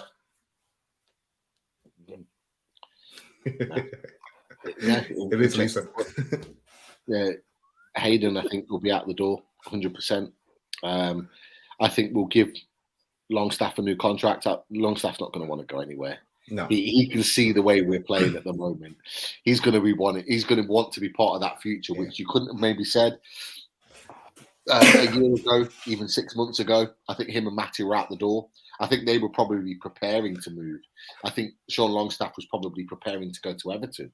I think it was that far down the line. But with Rafa going and them seeing the progression of the team and the fact that Howe has given Longstaff some minutes, I think we're in a position now where I think Longstaff will be desperate to sign a new contract. And the moment, and I don't know what you guys think, the moment that we secure safety, I think 2 contracts get signed. One is Longstaff's and the other's Fabian Schär. Sure. And Schär needs to get that contract signed. If I was Eddie Howe, I'd be demanding that Schär signs that contract now. We're on 34 points. You need to be. I'd be saying to him, look, we're safe. Sign the contract now. Get it done. and maybe have a 3-month clause that if we do get relegated, maybe you can leave, but just get that contract signed. I would, because he's playing so well at the moment. Bar Tottenham, I think he's been brilliant. Yeah. I'd agree, Pete. Yep, sign them up for sure. Is that it for the questions? Whatever. I'll pose. Our half-hour show is going really well. I know. They always do, though, don't they? I'll put this question to both of you guys. Newcastle have 29 points. Villa 26 points, but Villa or Gerrard is lauded in the national media, and Preston Howe is starting to change people's mindsets. I think that's maybe since they both came in. It is. Same time. It is, similar time. So I think Neil Cabot has made a great point. Gerrard is lauded as this fantastic manager, and Howe very much less so. But is he starting to change people's minds about the way in which he's managing the team? And I'll ask an additional question to both of you. Who do you think's better? Okay, I'll go first because I'll talk over Richie because I can't hear him anyway. I think Eddie Howe's better. At the time, I know we were potentially linked to Gerrard as well, and but yeah, Gerrard did start well, but recently it's kind of took a bit of a dip for Villa. Oh, thanks, Gary. Pete, you can tell Richie that. I would love it. Yeah, definitely. He didn't say that. He didn't say that. He said something much worse. And I saw some on Twitter today. Would Howe be in the running for manager of the season? Probably not, but he's done really well. Like from where we are with no points or no wins. Sorry, we had points, but we had no wins to where we are now. Like it has been amazing, and who knows? Yeah, hopefully he can get a few more points and bring us up the table. But again, I don't really care. It's just about staying in the league wherever we finish. I know it means more prize money and stuff, and adds towards financial fair play. I think of that, Everton.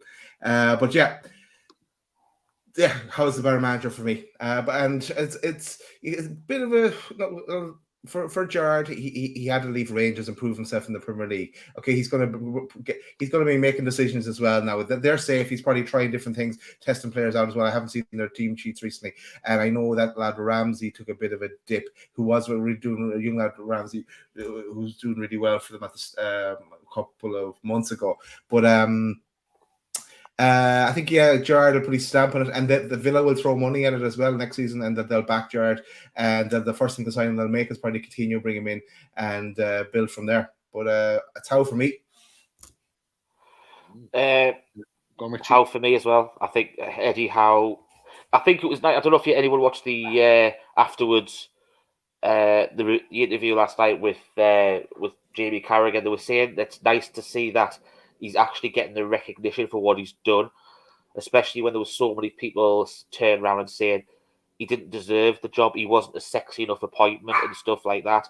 I think he's just been exceptional since he's come in, and obviously we did that Howe handover 6 months ago. Pete, we looked at the Howe appointment in depth.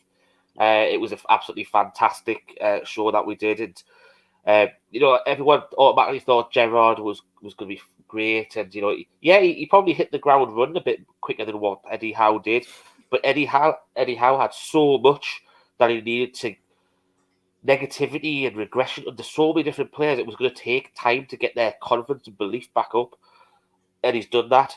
And I think it's been lazy journalism by national media to turn around and say, did Eddie Howe deserve that appointment? Why didn't he deserve that appointment? He cut his teeth at Bournemouth. He brought them from League Two, from literally close to going out of the league and bankruptcy, and he put them all the way through to the Premier League. Kept them there for 5 years with a shoestring budget, and they were mid-table pretty much every season, bar the season they went down. And you look at it's mitigating the circumstances. You had COVID, you had a lot of injuries within the squad. He did wonders with that Bournemouth squad. And then, he needed to have someone take a chance on him. And yes, he was waiting for the right time. everyone was thinking Gerrard's going to be the better manager. That's only because he was at Rangers. There's only 2 clubs in Scotland.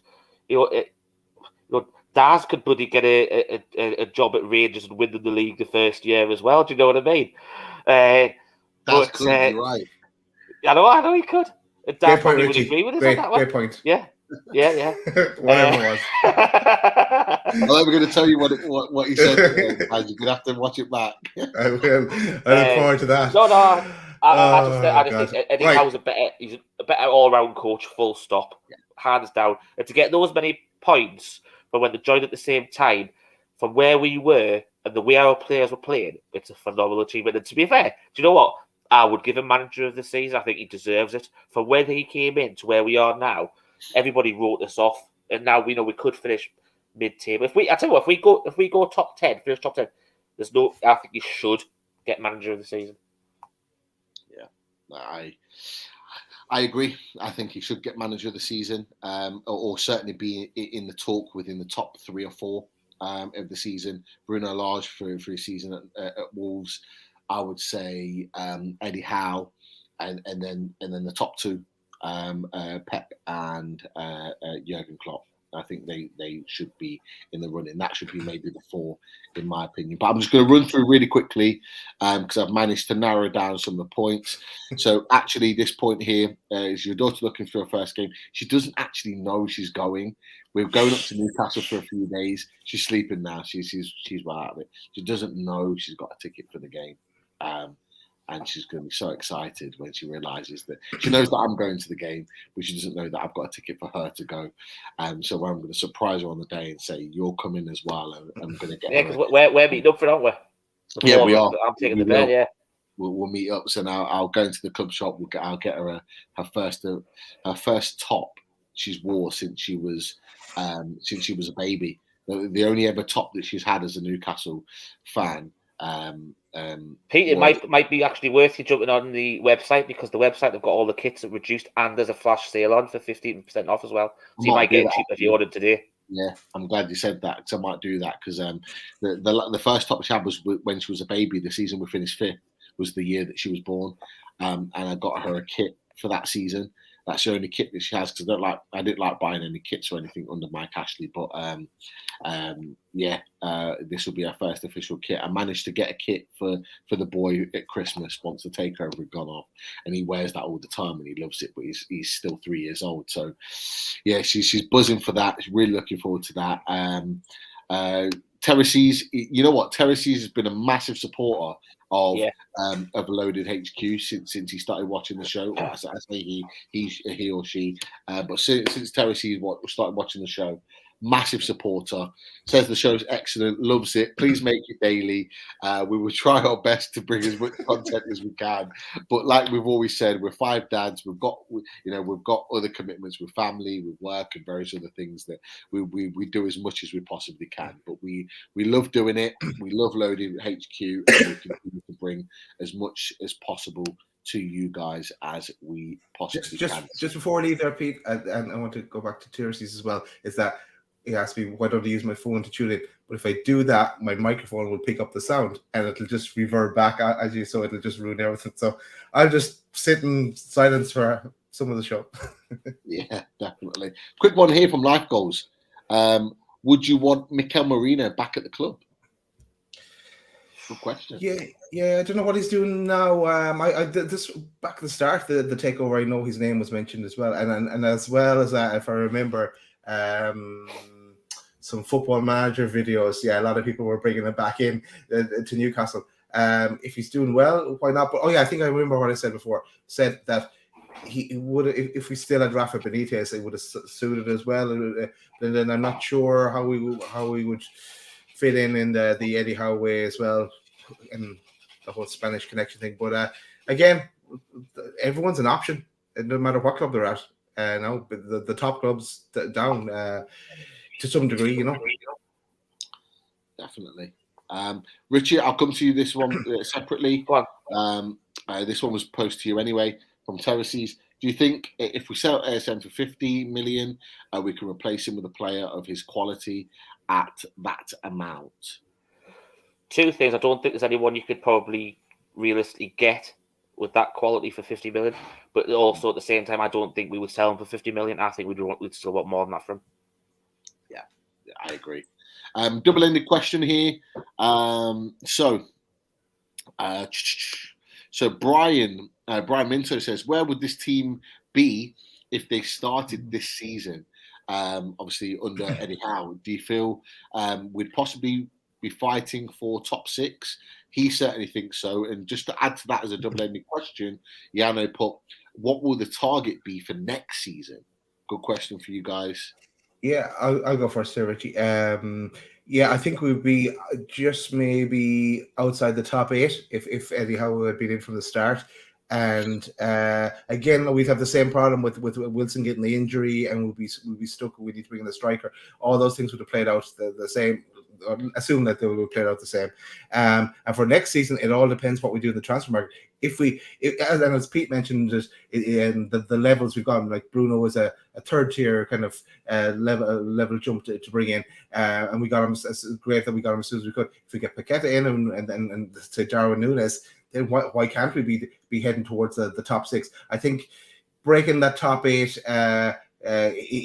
would be the target for next season. But depending on who we get in, and look at the way Man United are falling apart. I know they have a major rebuild coming on as well in the summer, but they've got to get rid of a lot of dead wood there, kind of to clear the ranks too. So there's potential for top 8. I think minimum will be what we're targeting towards. But would it be great that just to have a season that we don't have to be worrying about relegation or the Burnley Norwich game, for example. We don't have to worry about games like that because we're comfortably in mid-table at the very least. I think we already pretty much touched on where we should be aiming next season a little bit earlier on. I think you should be looking easily top 10, possibly towards the Conference League sort of place. I think that's probably where that's where we should be aiming, top 10 upwards to there. I think where would be this season? I think we'd probably be up and around where Wolves are, if I'm honest. I think there's a lot of games where we've been in them, and I think was it there a stat last week saying that we've given the most points away from winning positions? I think it was like 24 points this season we've given away from obviously that sort of thing. So you add those up, really, it puts you in a fantastic position. It puts you, that puts you. You're talking Champions League, Europa League places, that sort of points, but. It's an interesting one. I think you've got to look at. I think you looking on your away days. You were talking about Wolves, weren't you? They've only lost. Was it what? They'd lost one game less than Newcastle this season. Was that right? They just turned a few. It was the other way, but obviously we're level now, isn't it? But it was just we'd drawn more than what they had won. So that's where the difference was. So it goes to show we just couldn't get that final winning goal, and with some of those wins, where we were, advanced stages of winning games. You go back to like the Watford game, we conceded a late one there, and Southampton at home, we conceded a late one there. We've got to that stage now. Yeah, Brentford, Norwich, there's loads, but there's loads of those things where I think if Eddie had been in charge of them, I don't think that would have happened. So I think I realistically say I don't think you're going to get all those 24 points back realistically. So that's why I'd say you go halfway between. That puts you roughly where what Wolves are. Great stuff. There's only a few more left. Just a quick one. ASM was more dangerous on the right hand side yesterday. I've said it for a long time. I think ASM's best position's on the right hand side. I think Fraser, when fit, needs to play on the left. That's just my personal opinion. I think ASM is more productive personally with crossing the ball and creating chances on the right hand side. We looked at the 2 goals against Tottenham and against West Ham that he set up for Callum Wilson earlier on in the season, both from the right hand side. I just think he creates better on that side. Life's goal said Pete should be on Mastermind. No chance. I'm not that smart. Specialist subject. Newcastle is my specialist subject. Even as a teacher, Newcastle is still my specialist subject, just because I live and breathe it 100%. Terry C says, I really fear having Darwin up with Paqueta, supporting in a team with Bruno, J7 and ASM. Our team would be lethal. I certainly don't fear that. And I don't think these boys fear that either. That's what we want. We want a team with those quality of players to show just how good we are. But last couple of questions for you before we wrap up. Really good one here from Uggy. Should we pay Brighton the $5 million to release Dan Ashworth straight away? Obviously, there have been reports from Craig Hope and one or two others saying that the release fee is $5 million. Boys, should we pay it, or should we wait till November and get him on a free? The first thing you have to say is with a name like Oogie, you have to go Oogie, Oogie, Oogie, oi, oi, oi. Yeah, Oogie. Pete, I wish I hadn't heard that. Richie, I can't hear you. Remember, I can't hear you. Shut it, zip it, zip it. Like Austin Powers, zip it. www.zipit.com. We shouldn't pay $5 million. No, I think we covered it once one of the shows. We fair enough, we haggle with them and bring that down, but no way, not at this stage. There's talk of November, there's talk of September. Hang on, like if you waited this long, you might as well hang on for another while. If that drops to 1 million, 2 million, I think you at that point, Richie, when we were talking, I think you said maybe to pay the 2 million, negotiate, but definitely not 5 million. No way. At this stage, late in the game. Richie, what do you think? Do you know what? I think we have to discuss this as Daz mentioned, and I would pay the $5 million. We paid a ridiculous amount to get Bruce out of his contract from Sheffield Wednesday. We also paid him a ridiculous amount of money compensation when we had to pay him and his staff off.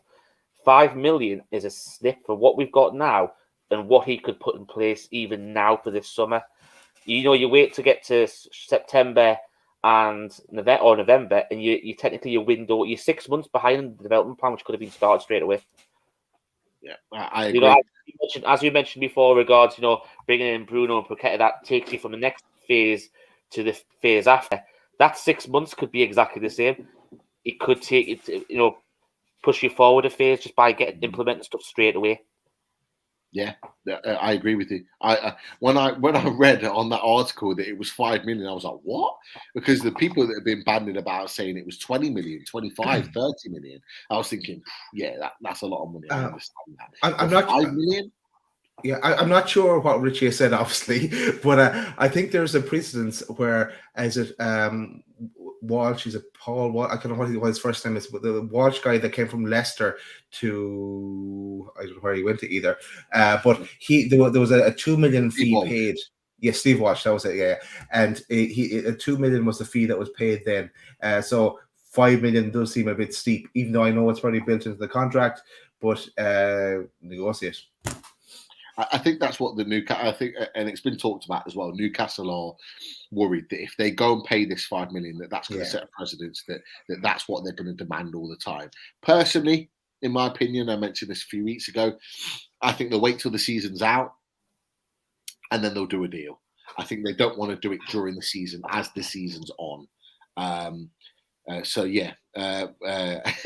goals is becoming the middle. He's going to be starting something there. but I think he is twisting it a little bit though, Pete, isn't he?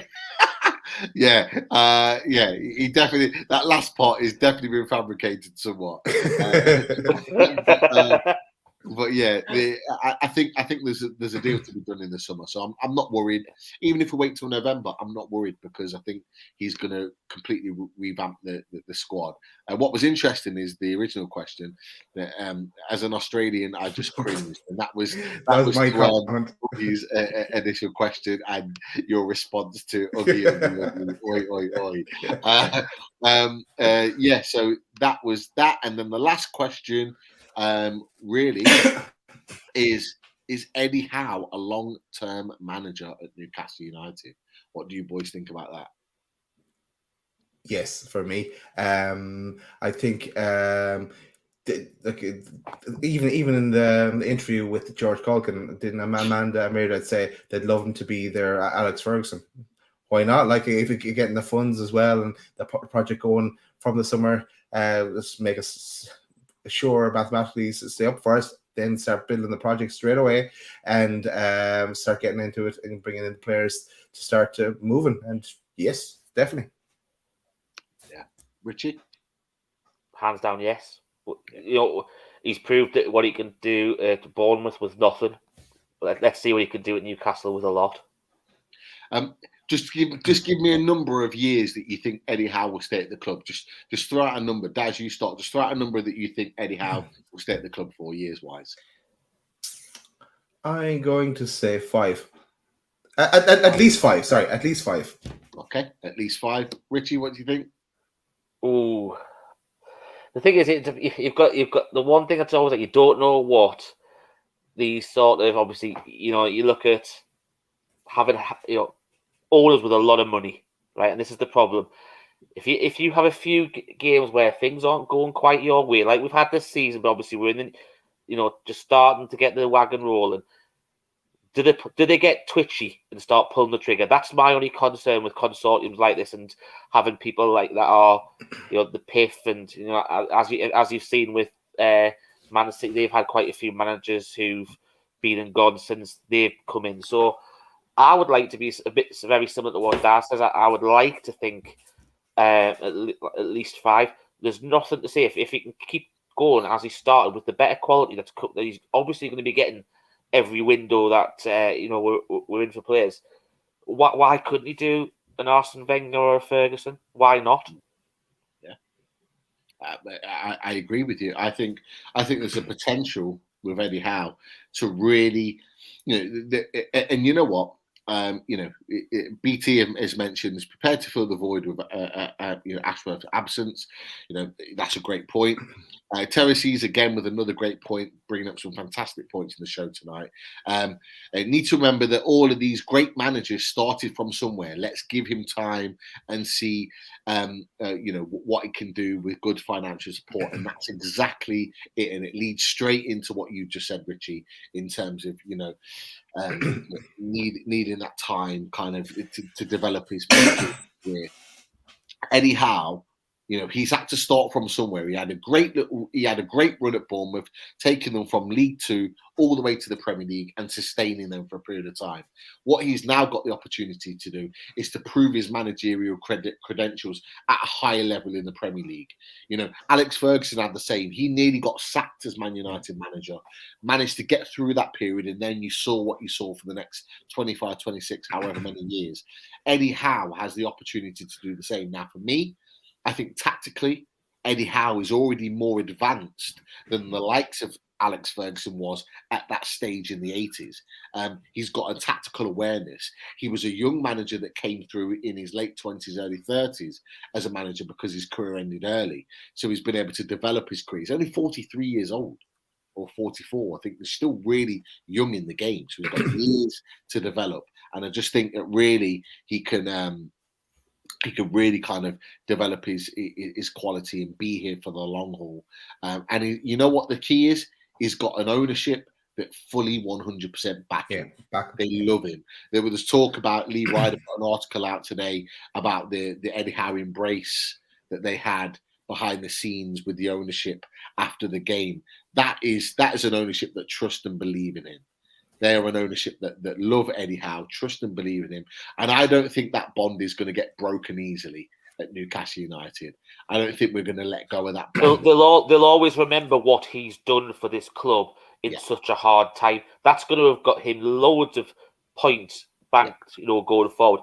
And I think the other thing that we've got to remember is they've already hinted that they would love to see Eddie Howe stay for a long time as well.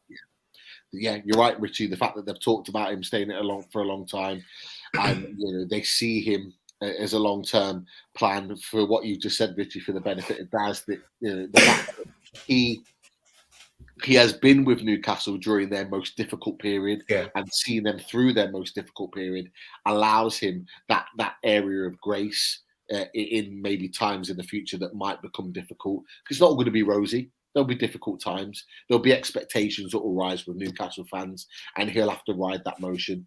But I think it's important to mention those positive things as well.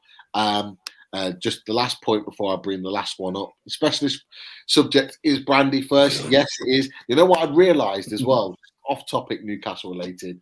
I've been drinking a lot of Ian J's brandy at the moment, which is outstanding, by the way. Not very expensive, but really, really nice brandy. But I went to the shop today to get a Tango Ice Blast. Outstanding as well. Tango Ice Blast. Very, very good. Tango Ice. I went old school with a little girl today. Went and got that Tango Ice Blast. And I saw on the counter Martell brandy. I've not had that for years. Might have to bring that back. So I'll let you know when I bring the Martell brandy back. But the last one for me, and I think it brings us into wrapping up the show, is that Bronwyn seems to have quite a following as well now. Fair play to her building her brand. And I think that brings us nicely on to the sponsors, really, because it does. Bronwyn has been building her brand quite nicely. She's got a new brand that she's going to be releasing very soon, which you guys will know a little bit more on. Let's get to the sponsors. Yeah, let's get to the sponsors. I want to say as well, just to say, anyone that is watching and if you haven't clicked on that subscribe button yet, it's in the bottom right-hand corner of your screen, a red button right beside Pete, actually, if you're watching it back as well. And if you want to become a member, not that Pete, the other Pete in the picture. If you want to become a member, it's $1.99 per month, and you can put into the draws. We had there during the week, we had with 3 draws. What are you pointing? Yeah, down there. Yeah, exactly. Subscribe, just down there. I will. I'll mention the sponsors first, and then I'll tell you about last week's shows and the upcoming shows this week. First of all, a shout out to 1881. I'm not going to say any more yet because I'll be talking a bit more of that in a second. I want to shout out to Simon in shybarns.com, and we had Simon on the show there during the week. I think it was the birthday bash we had Simon on, and we brought up the website and the range of merch that Simon has. And shout Richie or shout Pete if Richie wants to say something, so because I won't hear him. And of course, Tell the crack on. And all the range of that's it. Crack on. Yeah, that one similar to the one I'm wearing, the half and half, and again the Beardsley one.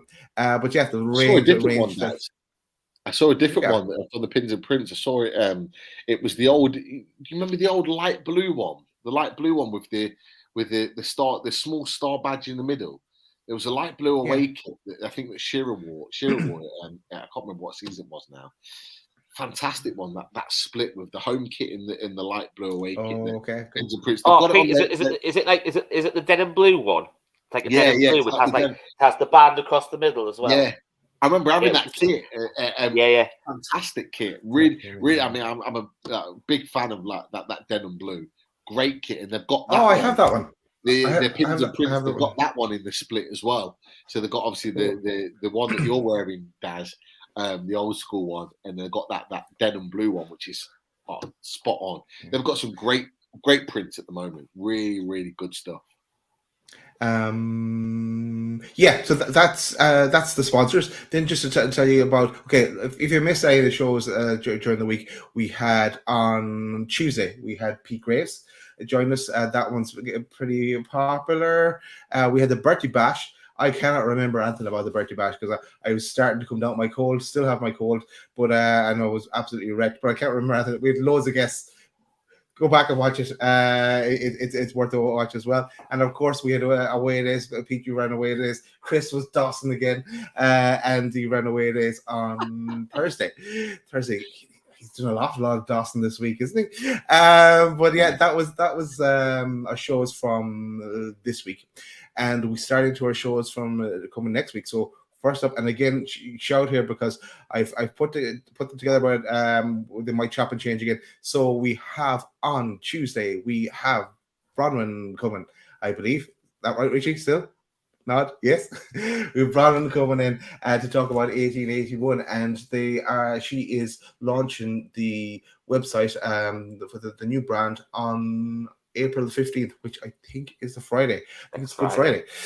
So that will be interesting, and we'll get to hear more from Bronwyn on that one.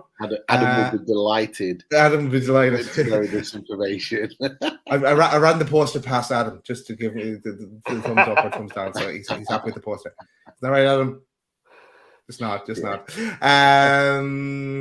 So we have away days coming up then on the Wednesday, Pete. I think it's a 7:30, and I've put a temporary poster in place, but it may chop and change again. I know Ben Jacobs is coming on But you tell us more, Pete. Not the only guest. We're looking at maybe Ooh. two or three guests. We're looking at a team, a team Leicester, team Newcastle, for Wednesday. So not all set in stone, but should be a really interesting show. Obviously, Ben is a big Leicester fan and a closet Newcastle fan. So it'll be a good chat about that. Looking at another representative from Leicester coming and joining. Hopefully, I can wrap up soon, and then another representative from Newcastle will be in the house. But we'll promote that nearer the time. Cool. So yeah, looking forward to that show. So I'll switch that poster up. We have more details, Pete. And then on Sunday, which is Easter Sunday, with the matches on that day, obviously, and both of you guys are going to that game. There is going to be a reaction show on, I think it's going to be a Sunday evening, and pretty much like this, a half-hour show. Yeah, half-hour show. But yeah, so that'll be good as well, of course, as all our shows are. Not as much comedy factor next week, maybe not, but we'll try our best. But that was it for the shows. Anthony, anyone else wants to say? Up the mags. Up the mags is right. Let's bring the night to a close. Apologies that my microphone was messing. I now can't hear Richie. Couldn't get back on screen. My camera wasn't working. It was all working fine until I got a new laptop. Everything now, I've got all new equipment to match the laptop, and nothing's working correctly with each other. So great fun of technology. Thanks to everyone for watching. And I think since we're shouting for Eddie Howe for Manager of the Year, we'll play out with the Howe. Good night, everyone. Take care. Tell Richie I say good night, Pete. Good luck. Oh.